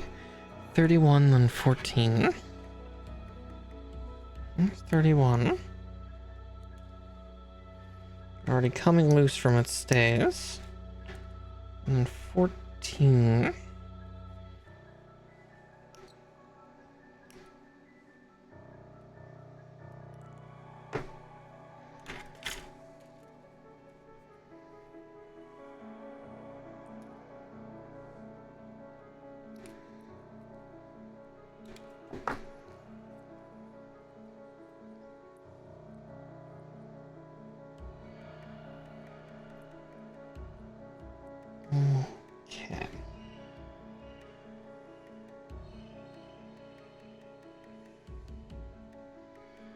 There we go for that stage. And then 14. And then I'll need polycap 4.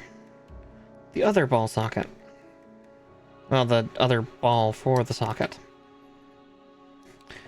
Thune. Oh yeah, he's got a lurch forward in his hips, doesn't he? Yeah, so like that, that's gonna connect to the body, but yeah, he'll be able to do that. Unless it locks down into another part, but we'll find out one way or the other. Always one way or the other. It's like, I think these other polycaps are for the hip plates, I think. Because I think all the wing stuff is hinged. If I'm recalling right, at least for their rates of motion, but I could be wrong.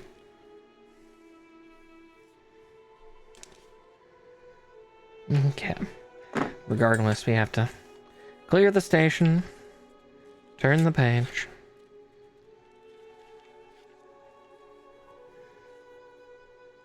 Alright, A13 and 15. I see 13 because, yeah, it's a big old piece. It's big old butt plate. And there's 15.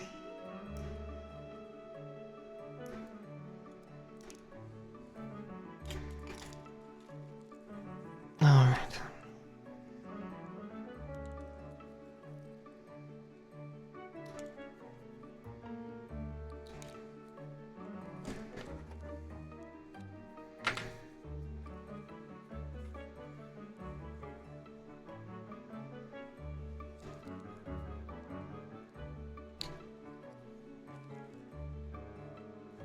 Okay.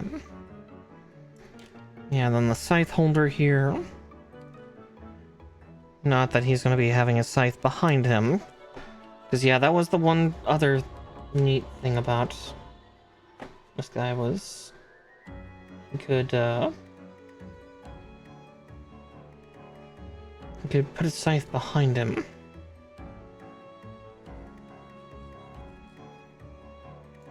Sorry, I thought I cut a part off improperly there, but I think it's just me hallucinating.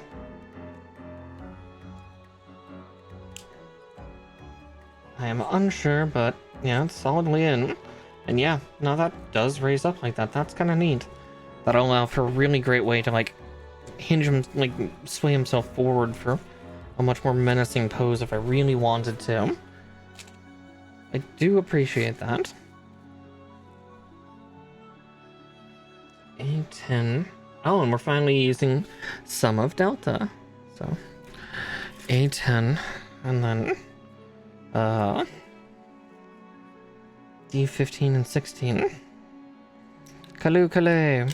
Again, like, aside from some of the excessive detailing that's like on the chest, which honestly they could have done a gray piece for. Most of the rest of this kit's been really good, like, especially for showing that filigree off. Because fucking filigree on a Gundam. You know, what in the Xeon is this? Okay.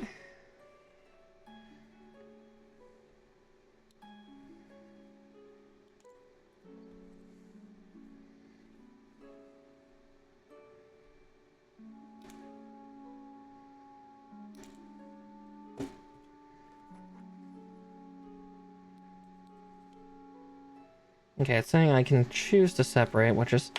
that's awful nice. I probably will, just because that'll make it better for if I ever do end up doing dynamic posing with this guy. That the two hip plates in the front don't try to move in sequence together. It will be prettier. Prettier, I say.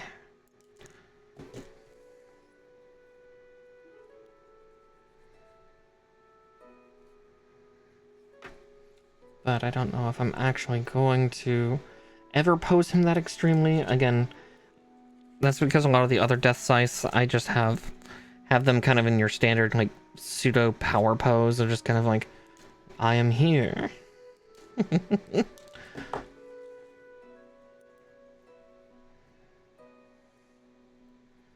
that looks great. Alright.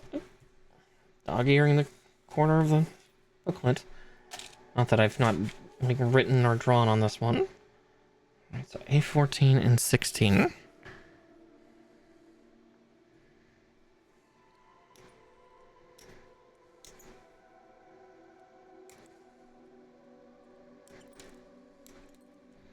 And I will probably end up painting the V after I get the main body assembled, just because, again, it's a weird, funky little spot using my weird, funky little metallic red pen, because I kind of prefer the metallics. It's kind of the same reason I did his chest pieces instead of doing it in the gray, because I don't have one. Doing it instead in silver, because, like, it's gray, but shiny.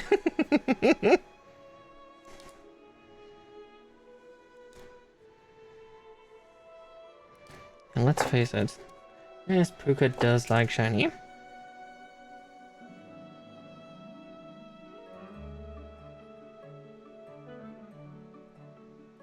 Uh-huh.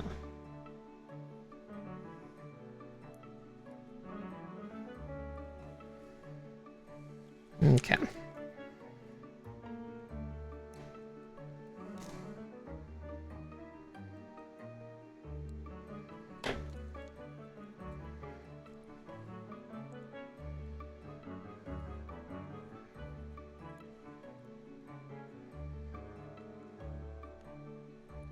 Oop.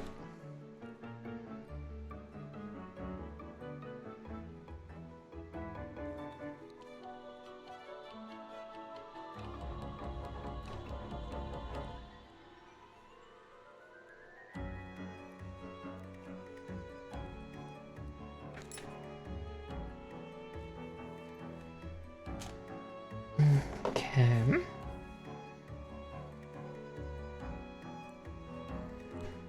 So yeah, we'll get the legs on. And then I'll get the side skirt hip plates on. And then we'll get the upper body connected, and then I'll paint that V. So 11 and 12. And yeah, those two polycaps that I thought would be there. So yeah, then there's just the two slat ones, and they might not even be used. They might just be extra because it was easier to print that because there was some build that required all of them. But it was not this Gundam. Because that tends to be with some of the polycap sheets, is that that's just how they are assembled. Some of them, not all of them, mind you, but I'm glad that they're being completely phased out, though. Makes me a happy, happy bunny. Now if they could just phase out stickers in their entirety. No need to color correct if you just give us the right colors to begin with. I mean, hell, you did that with Deathscythe Hell here with his damn helmet.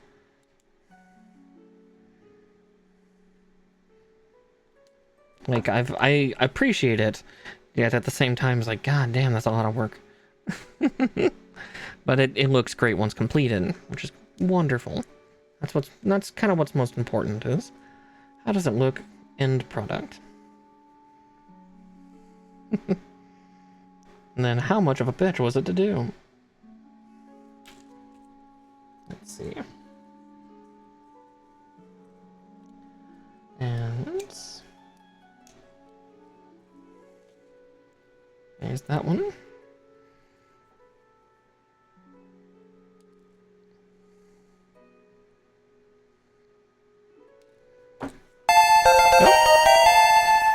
Game Hunters, thank you so much for following, dear. Welcome on into the Witchy Warren. Goodness, I'm getting a lot of followers tonight. I appreciate it. I'm glad that everybody's been enjoying my gunpla building and, you know, me arguing with my plastic. Like I usually do. Something I do enjoy sharing. Even if at times my kits do try to frustrate me. Then again, what build kit doesn't try to cause their maker some grief?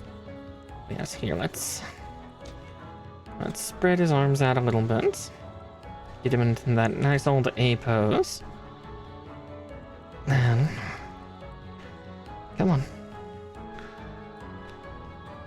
Oh, right, that's why. It's like, no, it's in. It's just, I keep forgetting about that extra hinging motion, I think. Am I? No.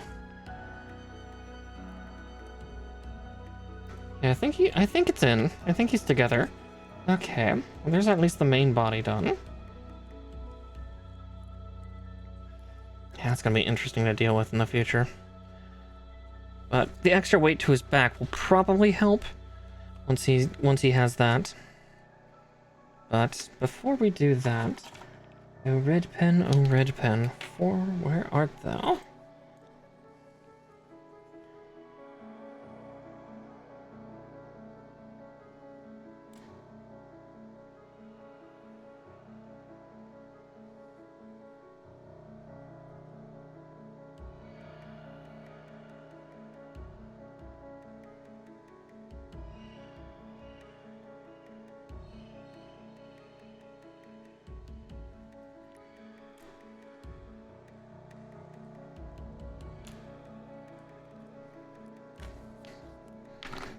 Okay, and there's that.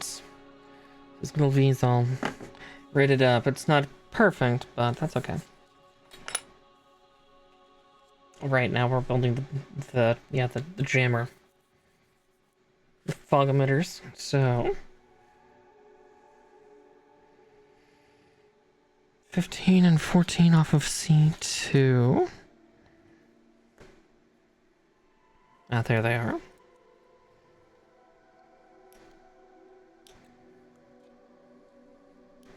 And just one big thruster.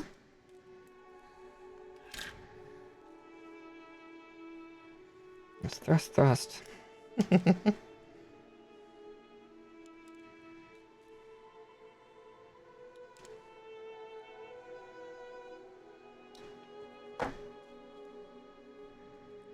Another bit of runner that just shot off to nowhere. somewhere in this office. But who knows where?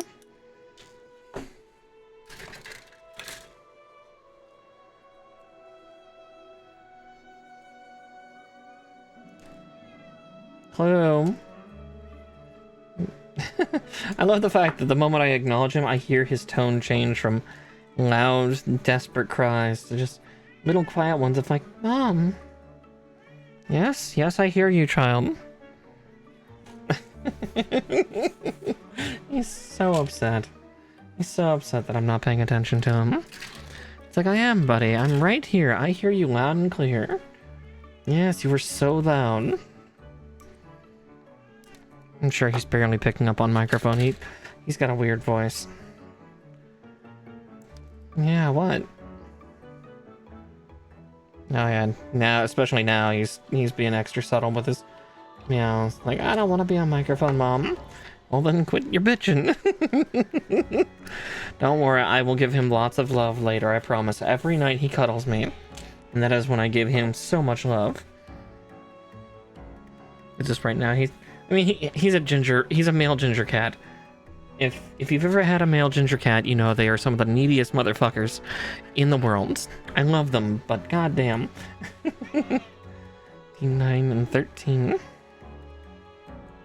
I was gonna say, I think also just, well, not all ginger cats are super duper needy. I was saying, like, Kerrigan, she was my ginger girl, and she was more peaceful. If I could equate her to a human, she would have been like, kind of like a chilled hippie gal.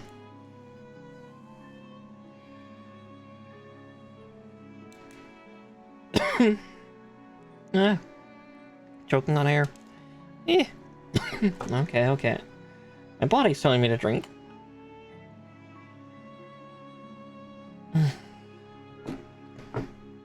God damn, body.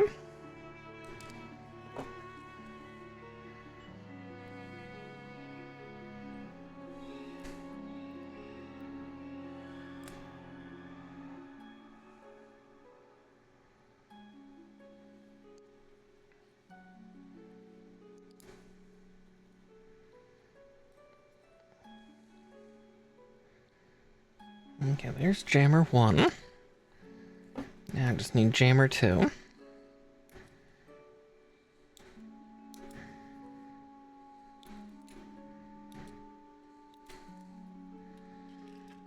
And soon the winglies.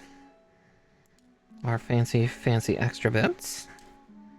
Because this is hell, not just Deathscythe. Deathscythe deserves all the stuff.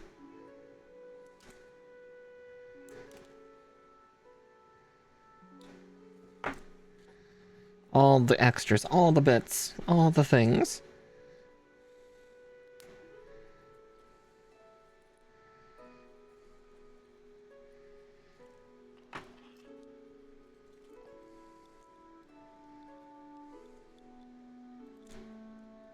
Alright, I was like, where are they going to attach? I don't know, Mara. Maybe the 2 pillars coming out of the top of Deathscythe's shoulders? Could that be where the wing unit apparati are gonna go? It's a fucking mystery.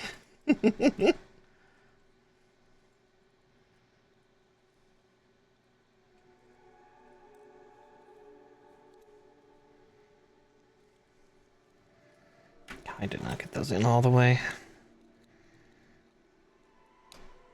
Oh, that one clicked.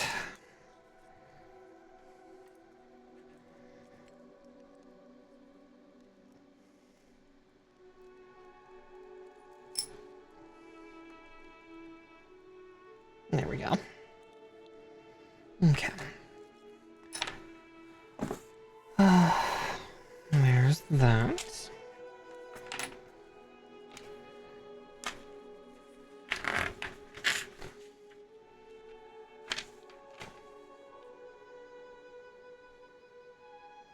Ah, I see why they wanted that. Okay, yeah, painting the undersides of those. I can do that. That's why I grabbed, you know, it'd help actually if I could see the colors of each of the pens I have here. I never grabbed a yellow, did I?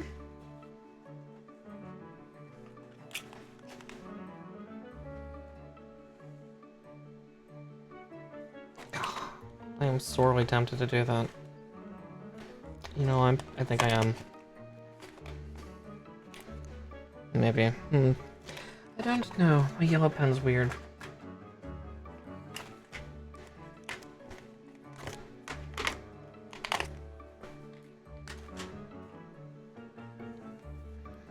Okay. F28.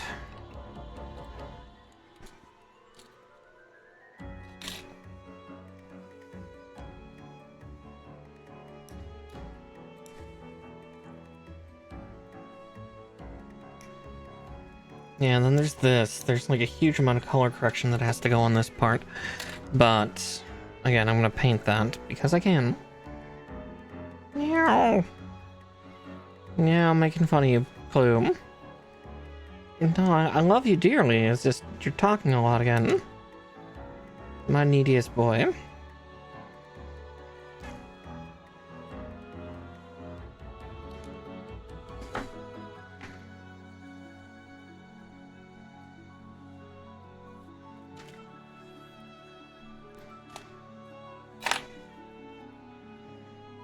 A32 and A34.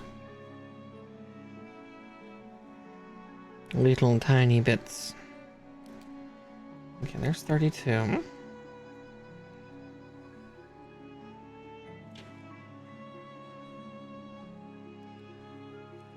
There we go.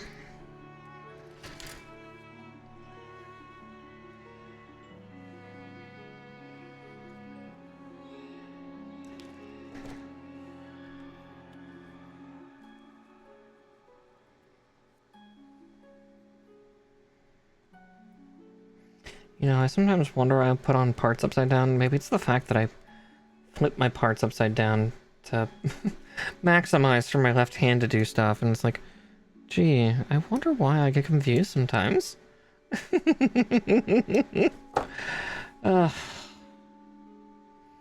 Blech.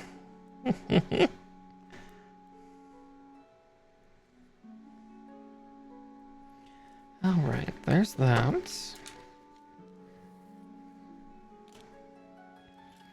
E119.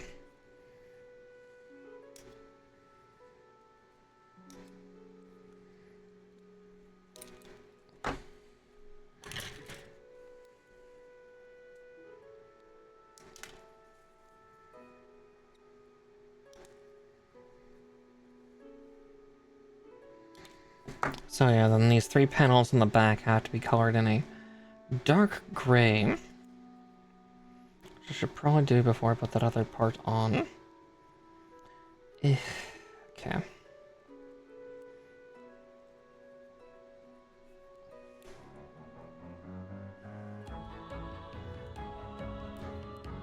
It'll be slightly easier to do once it's already in, because unfortunately this, trying to get it to flush into this other part is a little tricksy, because yeah, it's supposed to be almost flush on the outside, but there we go.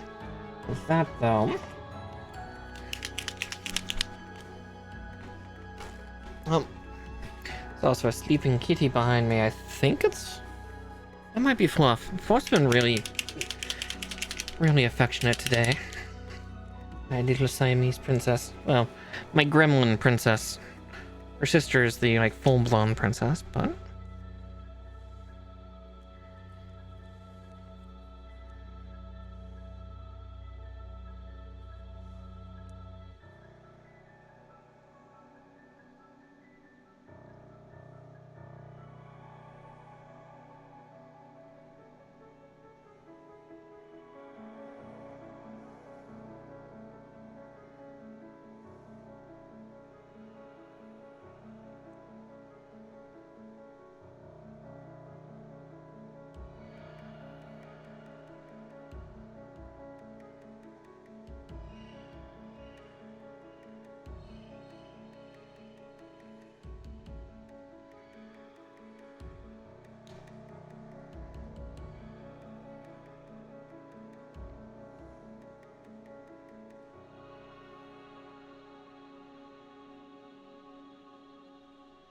You know, I kind of like that effect that it's doing where just there's little outlines on each of the portions. Actually looks kind of cool.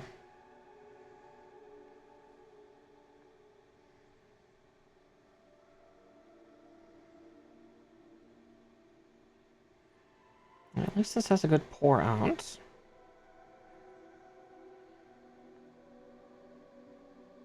There we go.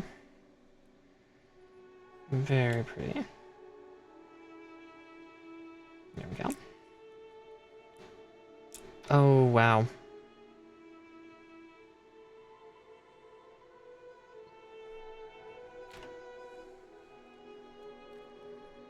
Surprise, surprise, it bled through.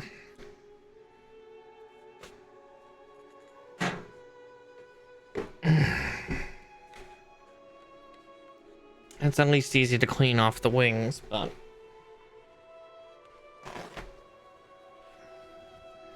It's like, oh wow, why are my fingertips black?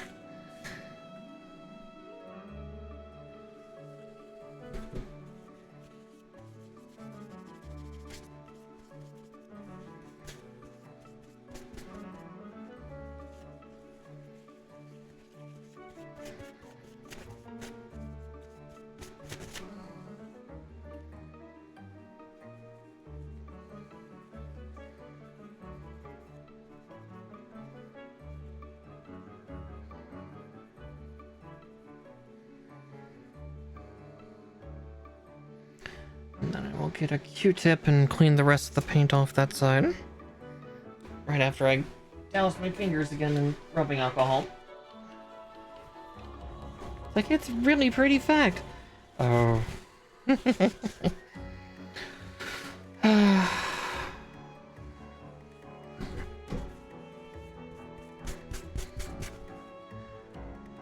biggest issue was just making sure that that is cleaned.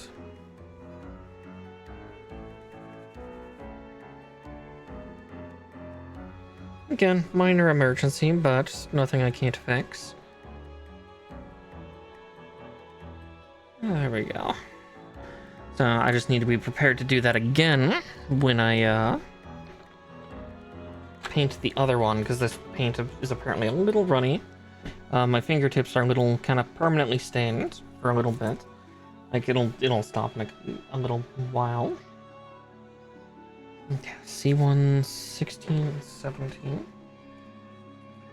Yeah, this pen's a little on the thinner side, so it's like, okay, I makes sense. But at the same time, eek. Okay.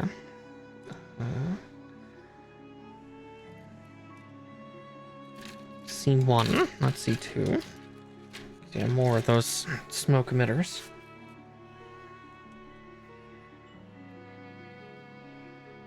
There's 16.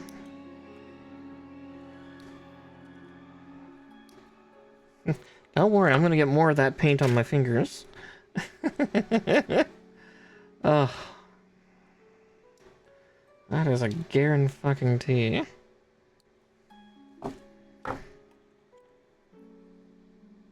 Yeah, I still see a little bit trying to bleed. Which is fair. Again, we'll continue to clean it until it is dry.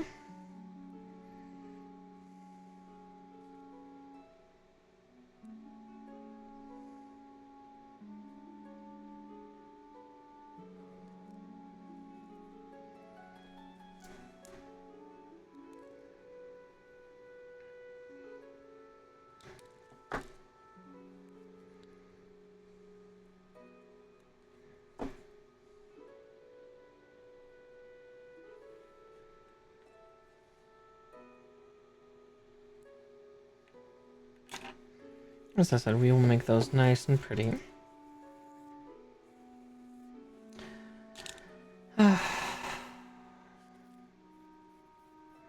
Almost tempted to jump down to here and do a similar treatment so we can... Because by the time I finish working on this one should be dry and I can do final cleanup. And then,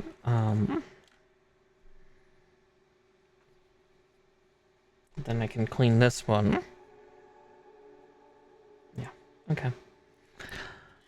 That or... actually, I'm gonna do that instead. I'm gonna try to be smarter about this, so... Is that E120? Just gonna cut this one off. And then I'm going to paint this one while it's still on the runner.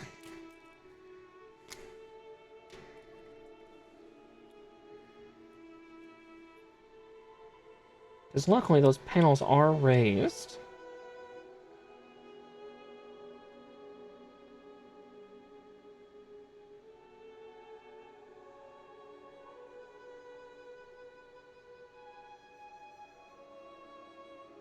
I don't have to worry about, you know, getting out of the lines on this side at least. Because, oh no, if I get out of the lines on here, they're going to be obscured by the wing that it goes flush against.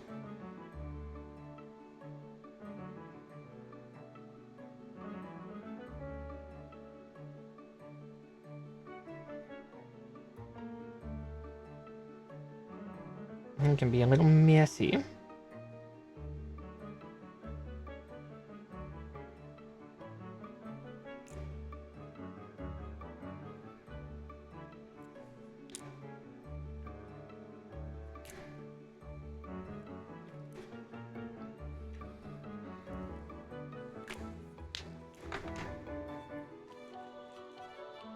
Okay.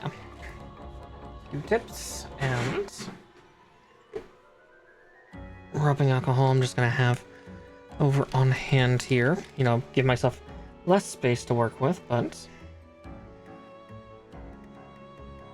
Yeah, because that one got a little messy, but again, that's because I was not being smart with my technique. I was not smart. Very dumb. Which is okay. Again, it's going to happen. I'm just gonna... Luckily, there's not many pure white pieces left, so I don't have to worry too much more.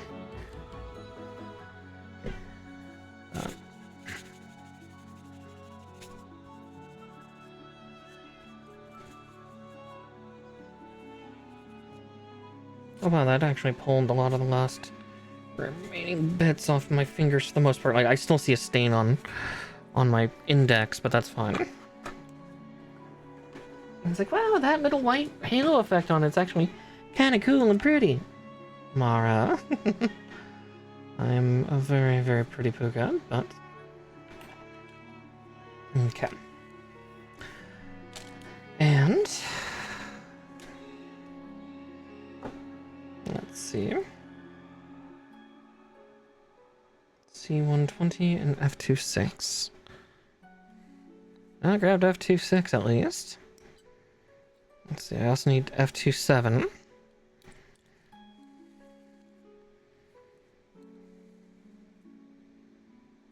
Guess I could also cut F25 out right now and just be done with it, have another sheet off my table. You know, I'm gonna do that, so... there's that.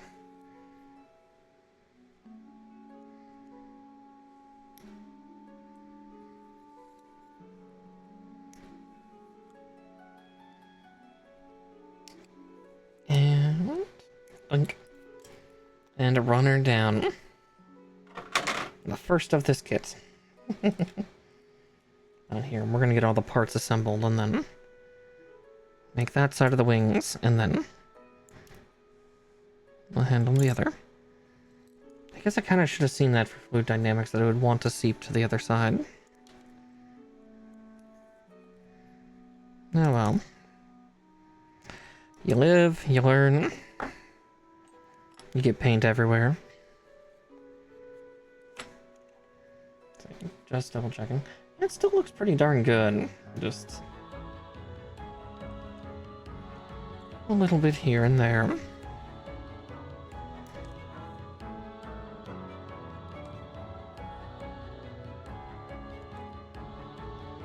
At least that what paints in between will kind of adhere when comes. Wow, I can really feel the texture of the plastic right now because my my finger's almost a little sensitive from the scrubbing and the alcohol, so my fingertips feeling real sensitive. Oh boy.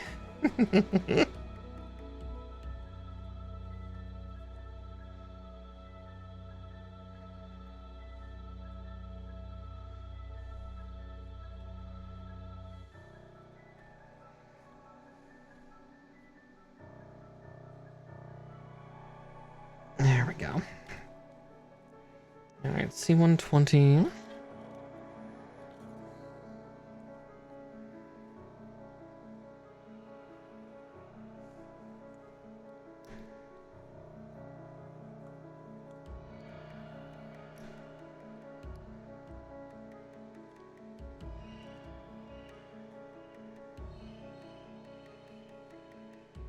And 22 and 23.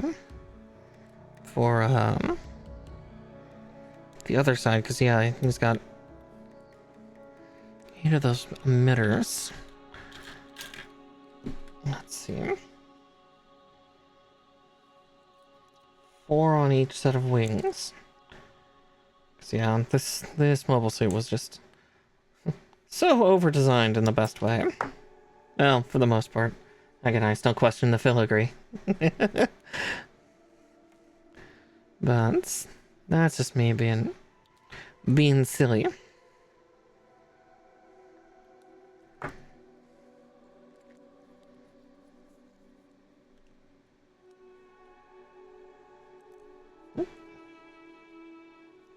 You're not too good for your home, are you? No, you're just being finicky. There we go. Yeah, just he was being a little finicky. I can understand that, to an extent.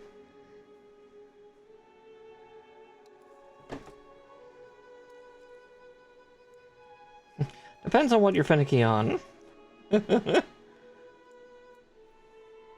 I found I've become a little more judgy with food. Like, obviously if you have allergies, that's a different thing, and I do not judge that.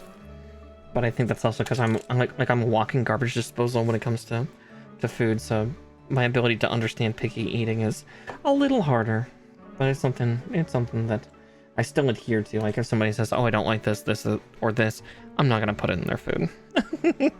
That's rude to possibly poisoning people.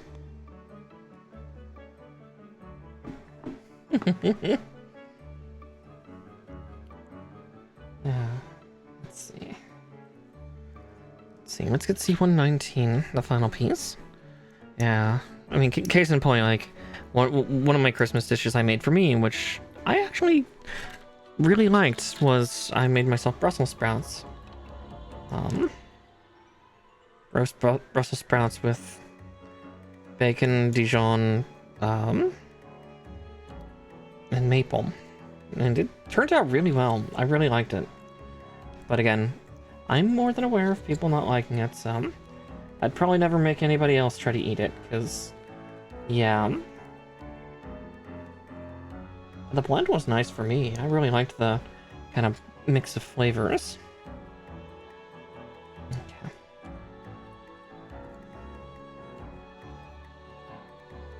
Yeah, now here comes the fun part. Exactly.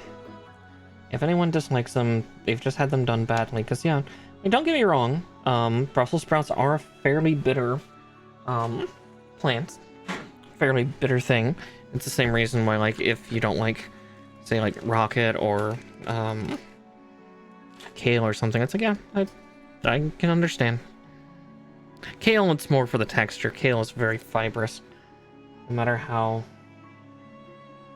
you cook it, it's always a wee bit fibrous. But again, I'm always happy to try to cook it well for people, if they're, so long as they are willing to try. And kind of, because I would love to change people's picky opinions on food. But again, only with their consent. Much like sex, it's always consensual. It has to be consensual. Can't not be. Because again, that could potentially be poisoning if they are not, in fact, disliking it and more allergic. Always err on the side of caution, because, yeah, sometimes people are just a little... Okay, I can slap this one on him, so I'm going to.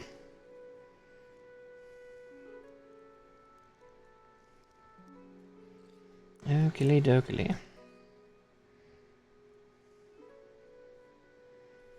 That wing is down.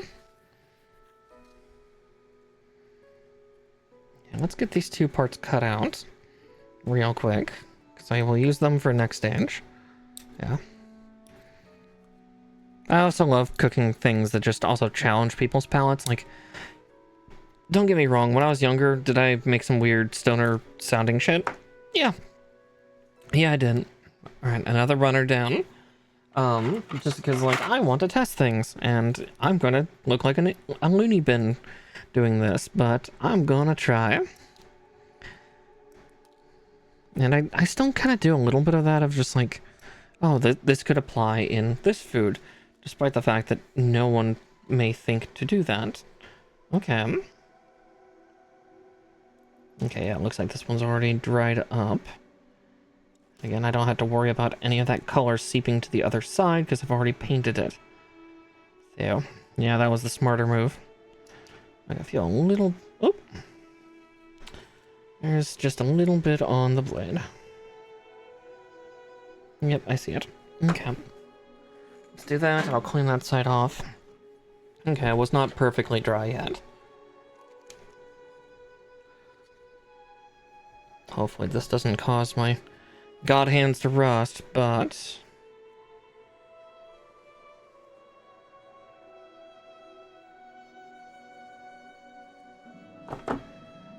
we'll find out. One way or another.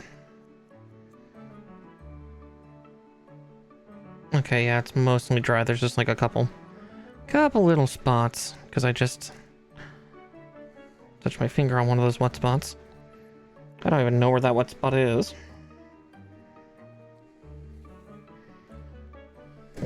Mm-hmm. Yeah, I'm I'll playfully judge. Again, I judge everybody, but usually just for funsies. Like, again, it's teasing. Okay, F1, 2.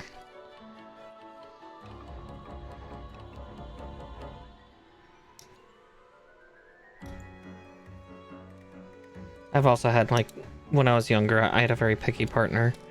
And it's like, yeah, it's something I would rather have somebody that wants to join in my weird eating adventures, because I think it would be fun, but again, I'm kind of aware that that won't always happen.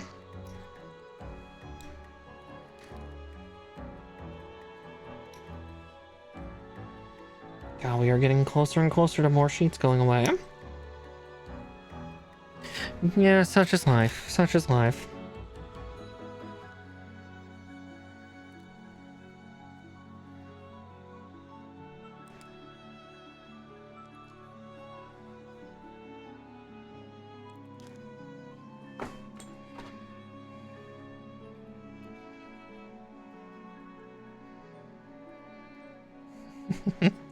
I jumped to an interesting topic.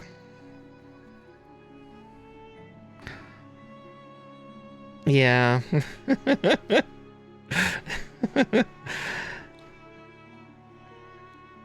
Just gotta sneak out to get the good shit. Talon, just run.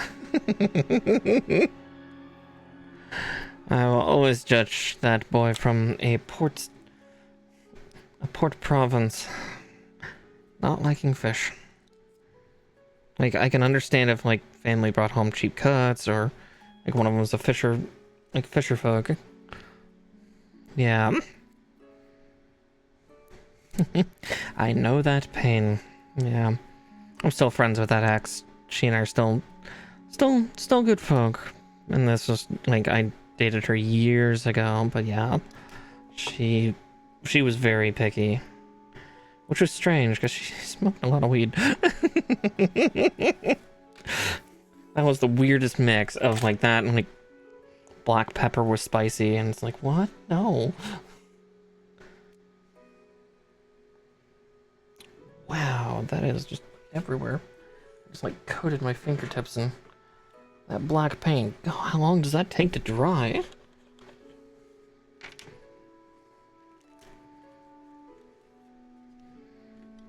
I guess it was not such a big brain move. Yeah, I have a feeling I'm gonna touch that. Whatever wet spots are left on that paint. I don't know where.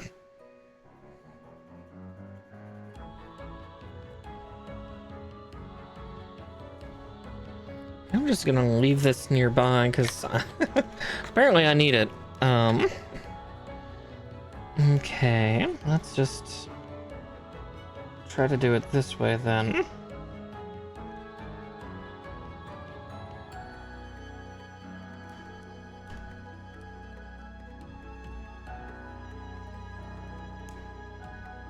Okay, that side's in. That side's in, okay. Whenever I'm around, though, I will try to help him experience new and wonderful things, because there's so much good food out there, but you have to just some of it you just don't have to just don't think about it. Alright, 22 and 23.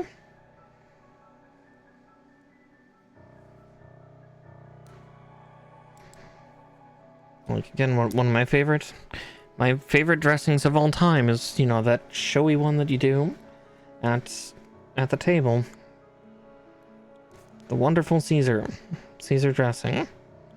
For good homemade stuff, and even the store-bought stuff, there's sardines in it. There are little fishies, little fishies in your salad dressing.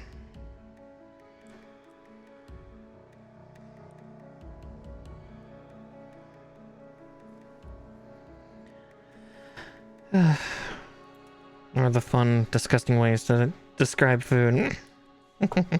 Just to fuck with people. That's always a fun treat too.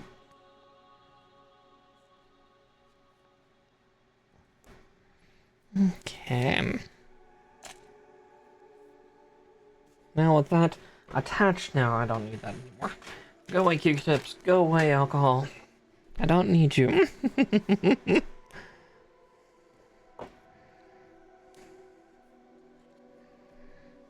Okay.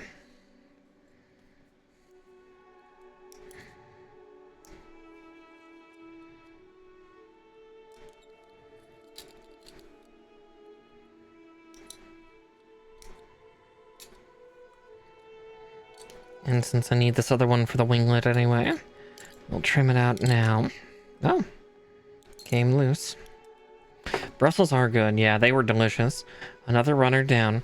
Yeah, the mix was super fun because it was like, it was bitter and a little bit salty, a little bit sweet because there was apple in it as well. Again, a little bit of that, like, I used Grey Poupon, which is a really nice Dijon mustard. So you got kind of that acid and wine and mustard taste, and I used a really nice bourbon barrel-aged maple syrup. So there's kind of like a sweetness, and then kind of a... You couldn't taste the wood note, but you could tell that it was doing stuff in there. Like, it was really nice. Admittedly, this is also like one of Alton Brown's recipes, and like most of his recipes, especially if it's Southern items, he's damn good at them. Whether it's him or a ghostwriter or something. Yeah. Good shit.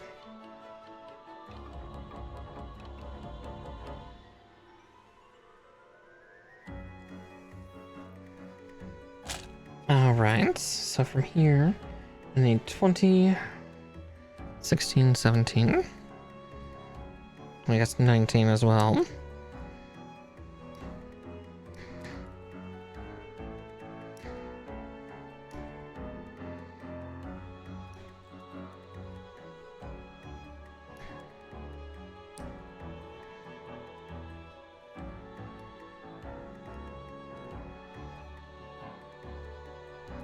I'll put that one lower so I know where I'm going, what I'm doing, why I'm doing it.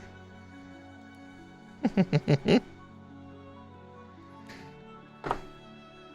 I still have about 3 or 4 servings left of the Brussels sprouts. I've just been tempted to just, convert that down into like 2 servings and just eat them without any of the other sides. I did that already once, but I might end up doing it again. Though it does mix with the semi-reduced port sauce that the lamb was in. Blends well. Yeah, I wish I had been a little more patient with the lamb, but I had been in the kitchen for like 8 hours. I was so tired. I wanted it done. Far from bad, but then there's also just so much of it because there's like 12 pounds of lamb and then like still a couple gallons of that semi-reduced wine sauce and just, oh my god. So much food, help. Though the mashed potatoes were also a really nice thing this time. Very restaurant quality, just the,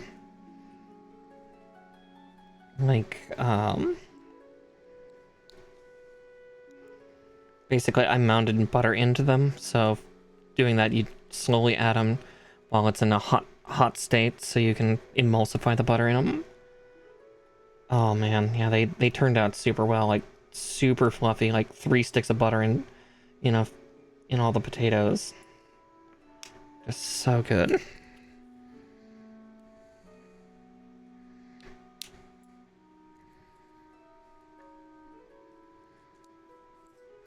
Yep. I put that on backwards, didn't I? I did. Can I safely... Yes, okay. There we go. Still putting shit on backwards. Because it's me.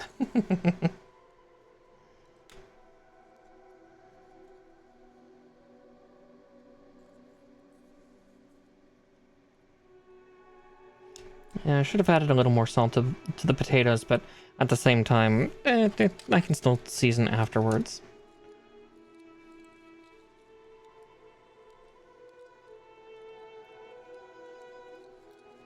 Okay, there's his full cowling. Just gotta...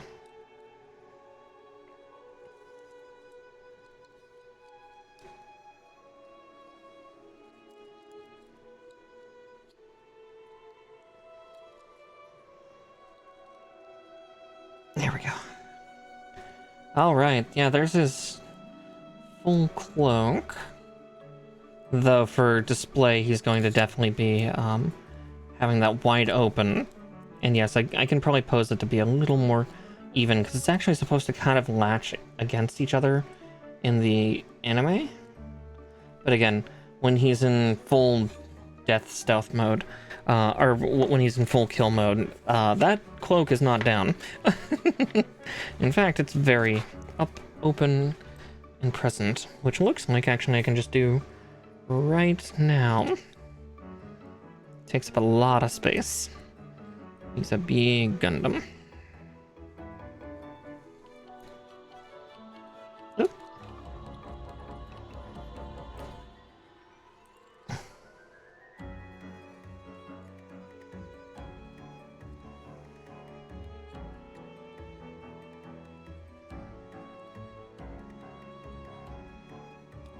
There we go.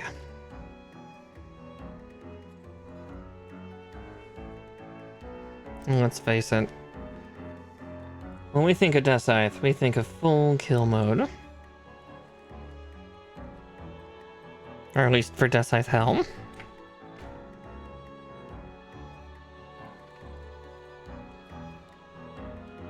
God, he's almost the one that needs the stand. Oh, yeah, I thought a leg was coming loose.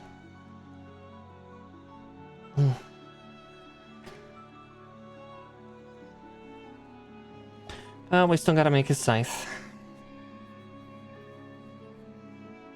And his buster shield.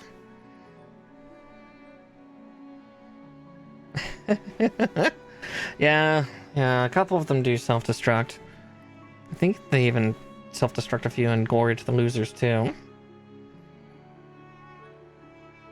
Alright, 17... 26, 27, 18.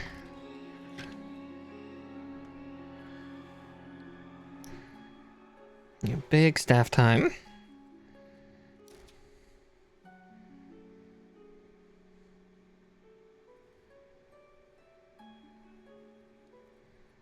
I was about to be like, where the fuck did those go? It's like, oh right, that's the buster shield. 26 and 27.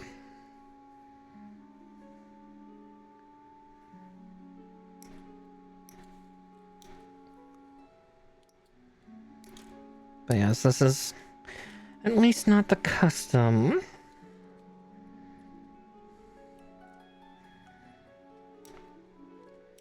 Okay, so also the 19th, so may as well trim that out while we're here. Yeah, because this is not the beam scythe, this is the... It's technically called the beam scissor, because it's actually 2 blades. Again, you'll all see. You'll see soon enough.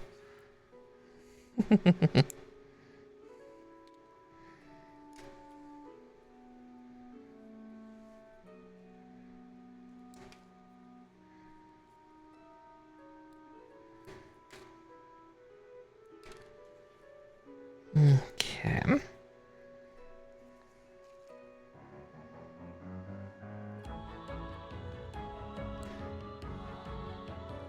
Like that, and then...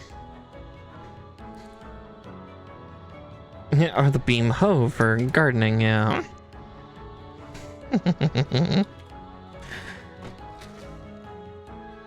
Let's see.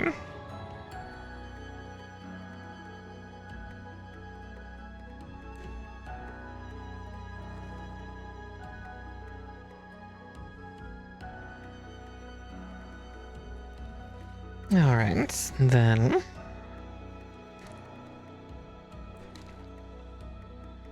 Just gotta get this one trimmed down. And then get the thruster on the back of it. Because, yeah, this thing Even has a jet thruster. You know, for extra carving power. Actually, thinking of it, these are the two most ridiculous beam... or two of the more ridiculous beam weapon ones. Again, we don't talk about Grandpa's pole arm. That thing's fucking weird. But yeah, a curved scythe instead of scythe blades. And then obviously, Nobel over here has her dancing ribbon. 21, 22, and 20.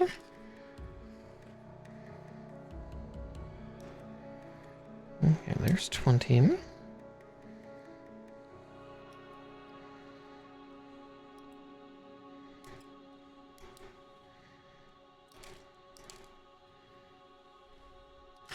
Everything else on there goes to the Buster Shield, or if I, you know, didn't have him have a scythe out.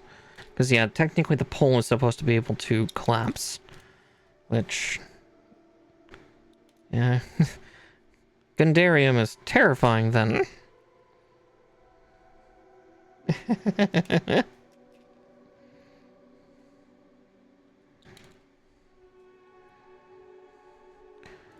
Oh, advert just kicked in, sorry. I just noticed it, but it's too late now. Too late to apologize. Okay. It's like, yeah, where's that other emitter?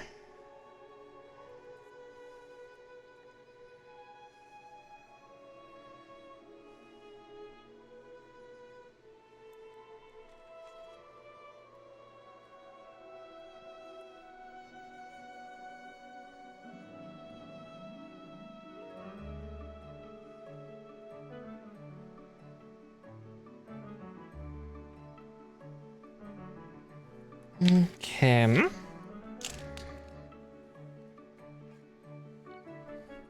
To which then we cut these two out, so E222. That is the lower beam blade.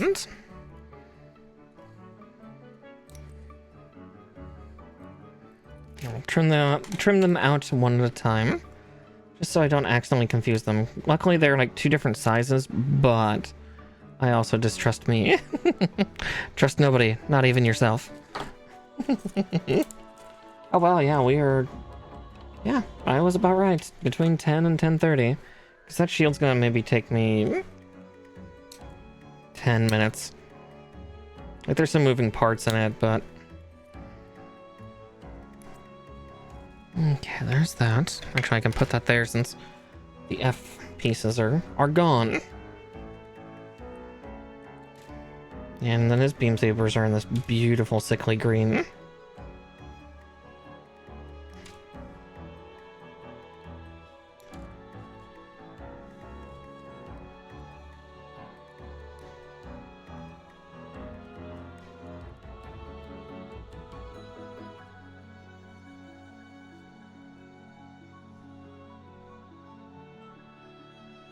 There we go.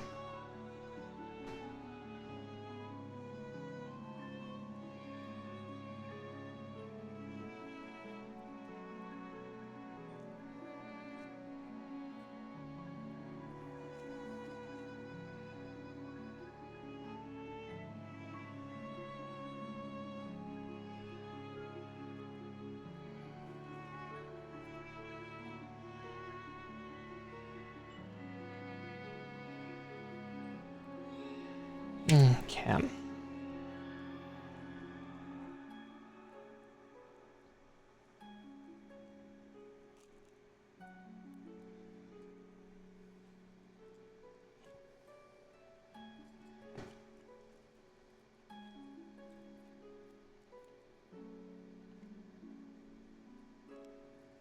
Now work the shaft down. As I said, that he's gonna have a much simpler pose because, again, there's not much need for him to do anything too terribly fancy or imposing because he's already spooky. Again, Deathscythe Hell is probably one of the spookier ones, just for Gundams in general, on top of the fact, like, he's gonna be standing with a bunch of other Deathscythes, so... But... he's not quite done yet.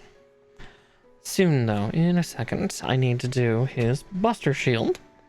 And yeah, typically, it's showing on this instruction way down here at the bottom that, yeah, the pole of the thing telescopes in, and they have a little makeshift one, but I never put that one on, because he never has two, he just has one, and this is the one that's supposed to collapse in. And so it's like, no, I'm gonna keep that scythe out, because why the fuck would I put it away? Ooh, a Gundam that's nice to build for Christmas.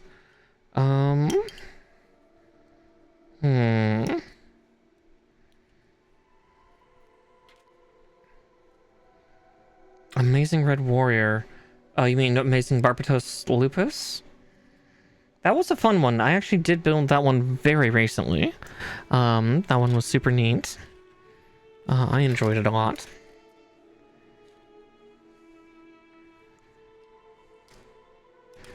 Yeah, I built that a couple weeks ago. Cranky's little guy. He's very fun. You have to get used to the wire for his tail. But he's fun. Oh, Red Warrior. Well, I was the same. Amazing Barbatos Lupus is also from builds. He's Barbatos, but this like dark crimson red with a special jetpack, and I'm trying to remember what made him unique. Did he have any other items from like another kit? Maybe that fight unit wasn't actually from the original kit. I don't remember. I've actually not built. I've not watched any of the build series. I've just seen screenshots. Let's see. And I'm gonna call this a runner down because again, I'm not using this piece. Because also, it's single-sided, and I don't like that.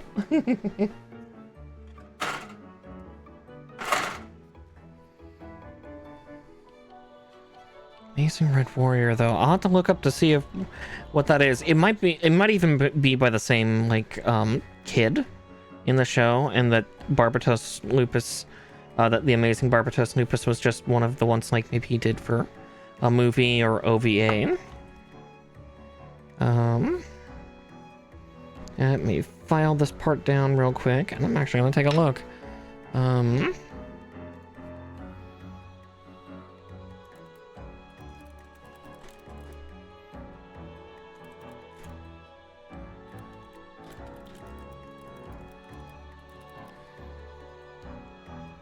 Amazing Red Warrior.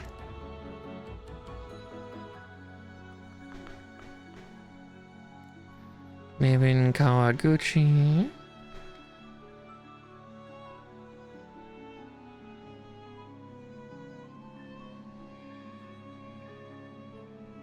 Unfortunately, the one they're showing... Yeah, not sure. Oh, it's based off of... That one's based off of Perfect Gundam. Let's see. While I'm here...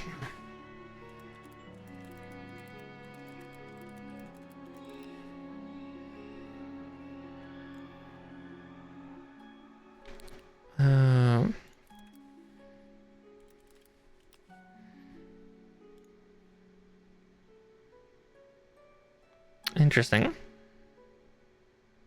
I was gonna say, yeah, that's the same for Barbie Lupus Amazing as well. Interesting. I was checking to see if they were the same character, but no. Interesting. Meijin Kawaguchi for Red Warrior, and then Tatsuya Yuki for that. No, that's from Build Metaverse, where the one you're talking about is from Tribe. I mean, at that point, any of Char's units would be good. As for, like, any that are particularly Christmas-based... Yeah, unfortunately, I can't think of any that are really Christmas-themed, but again...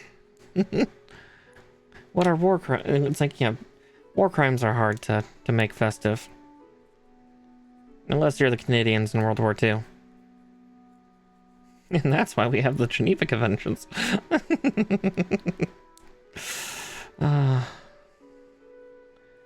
Remember that when you're around your Canadian friends. Love you, Talon, but...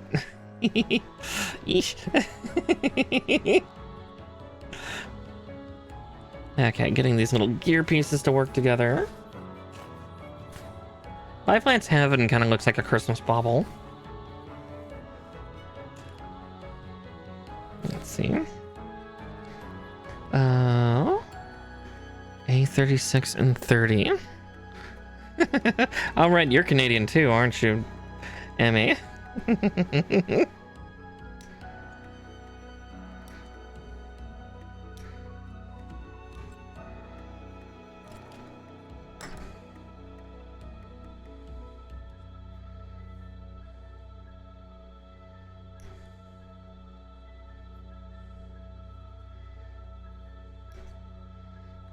Yeah, I was watching that. I think that's Ryan Kelly.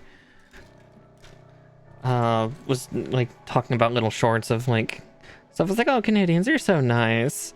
And then yeah, his little information type person's like, oh yeah, and then talking about the various terrible things and why Canada's part of the reason why we have the Geneva Conventions.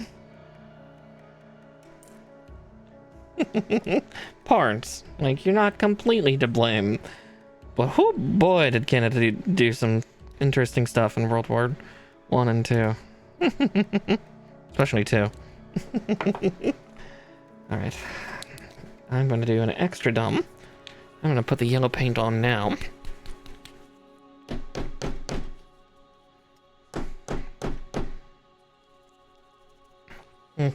Little clacker's gummed up. This may be the last hurrah for my yellow paint. It's already decently mixed.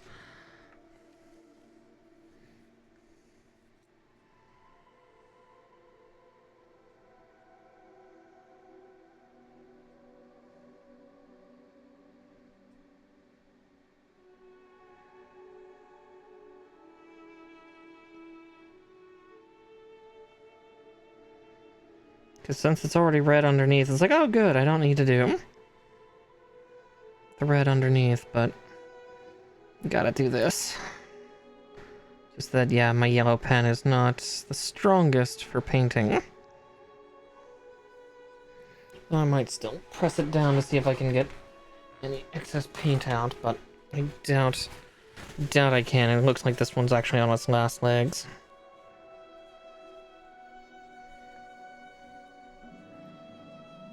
Little shaker clacker is jammed, so...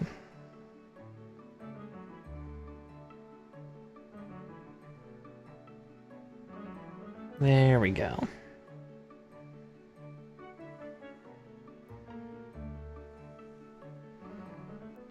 Ah, detail painting, it's a bugger. I already see a spot I need to clean. Got a little overexcited and touched the wall.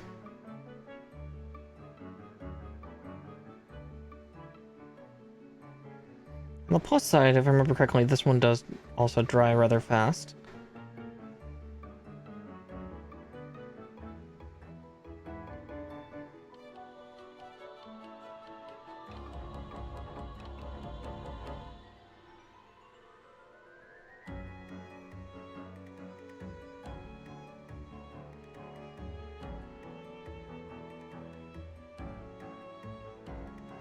Also got a ton of excess on my finger.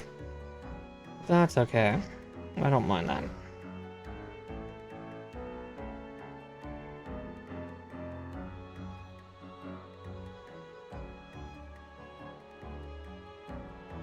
Okay.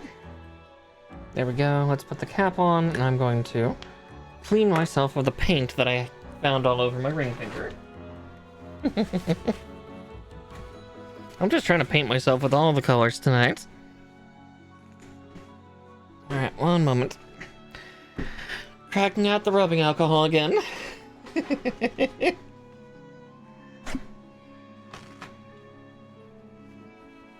swabbing alcohol. Whee! So tempted. I could have gone with gold and maybe made it look a little prettier, but then I'd have to take all the yellow pieces that came in this kit and also paint them,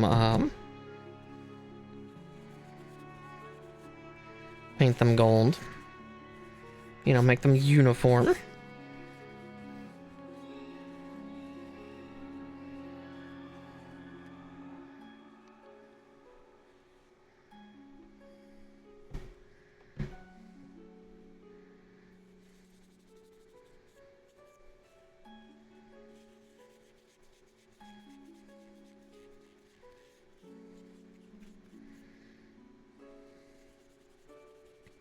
Yeah, just one moment, just getting my hands washed as much as I can.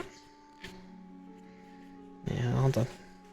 Unfortunately, that yellow paint stains my skin super bad. It gives my fingers a touch of the jaundice.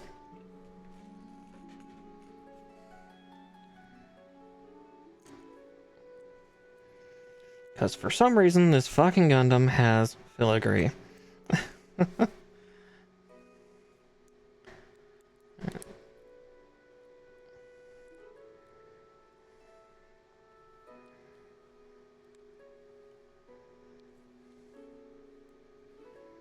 Okay. Actually, while we're at it, I'm also going to clean up the 2 little spots I see on here that can be swept away.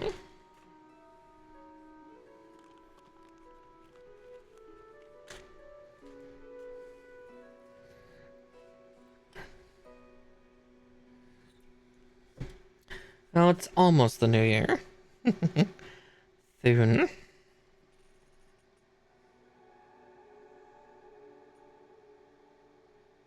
Okay. Where's that? Okay, no, it was only that one spot. Okay, good. Because, yeah, fucking... It's the only complaint I have for Deathscythe Hell is like, why Gundam do you have filigree? Why? What is the meaning of this? Okay.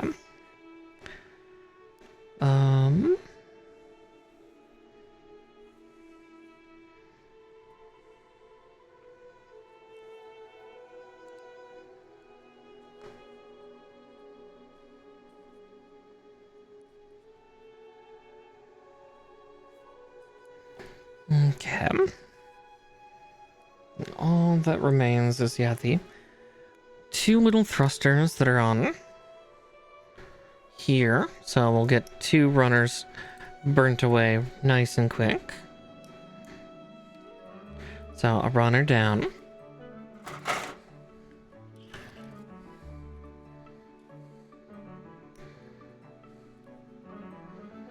And another one done away with. Now this is the only true ranged weapon on this Gundam, technically, aside from the Vulcan cannons I think this thing has. But again, Vulcan cannons on a Gundam are, while they're scary in our universe, they are a pittance in the Gundam universe. This is the only other ranged weapon because this thing can fly off of his arm and go impale somebody. It can also emit a beam blade for doing so. It likes to go straight for the cockpit.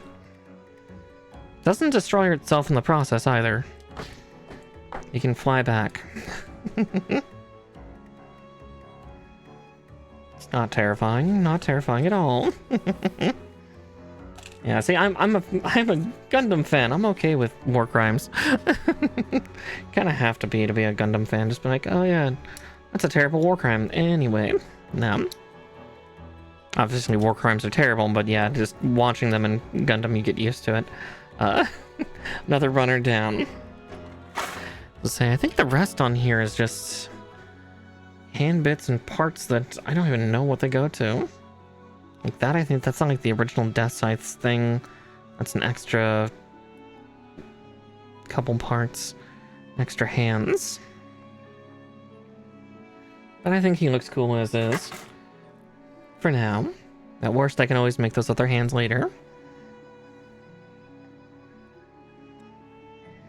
You know, a hand for all styles.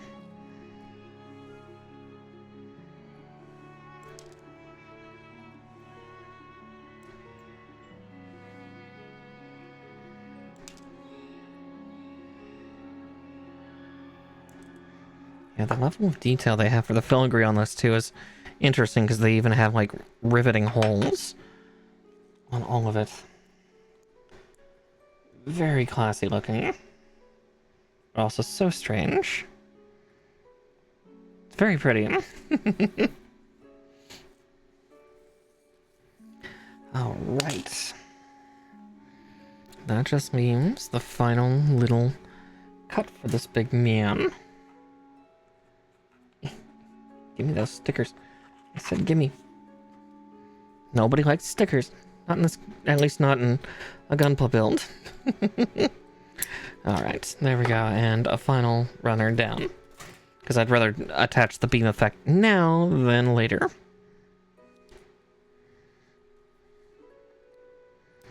Watch, I'll be putting him in the exact same pose that I've done for one of the other Deathscythes and just be like, God damn it.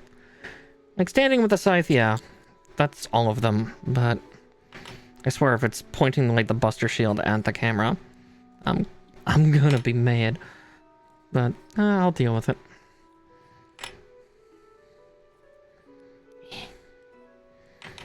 Because yeah, it flies like a scary little beetle by going like this. Twirling about. And...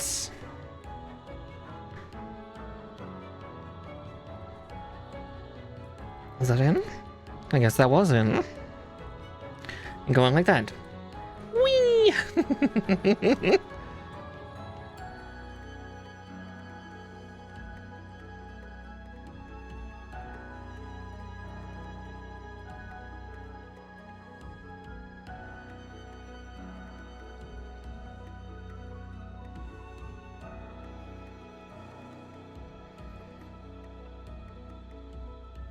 And there we go. Make sure it's aligned appropriately.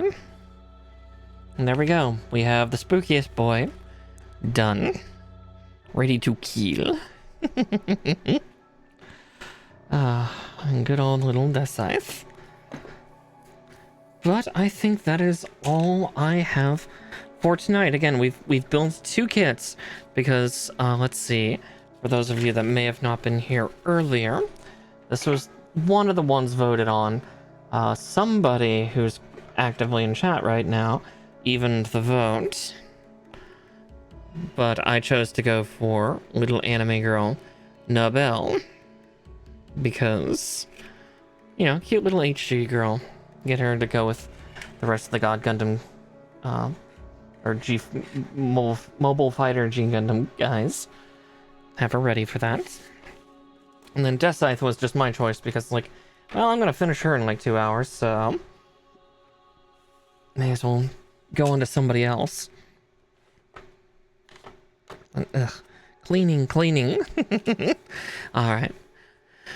But let's see who I can raid you all out to.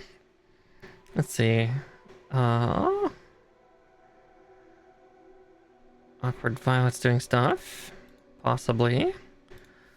Let's see. Miniatures and models. VTubers.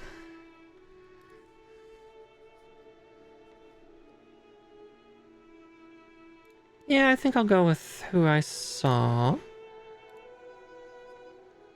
Yeah, Awkward Violet. Sounds like a fun one right now. Better. Yeah. This is like, ooh. I love Exono's design, but yeah, I think I'm gonna go with Awkward Violet here, because she's...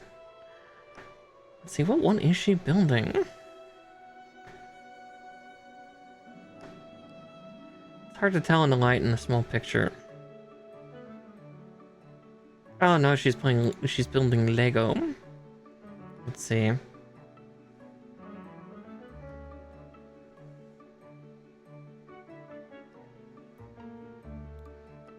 I just want to see what Exono's doing. Oh, she's only been up for a little bit. Yeah, well, we'll go with Exono. Yeah, thank you all for joining.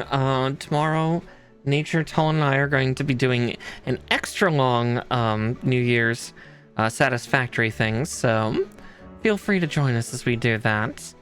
We are staying up till past midnight my time, which I'll be fine. I worry for nature. Understandably, because that'll be like 3, 4 in the morning for him. But with that said, go get Angzono. She is painting some Sons of Malice. And I like the design of her PNG as well. It's very pretty. But yeah, go get her, and I will see you all tomorrow. Night-night. And to those of you on YouTube, thank you for watching part of this double feature. I know I didn't give you all a proper outro for the last one, but thank you for joining, and I'll catch you in the next one, okay? Bye-bye.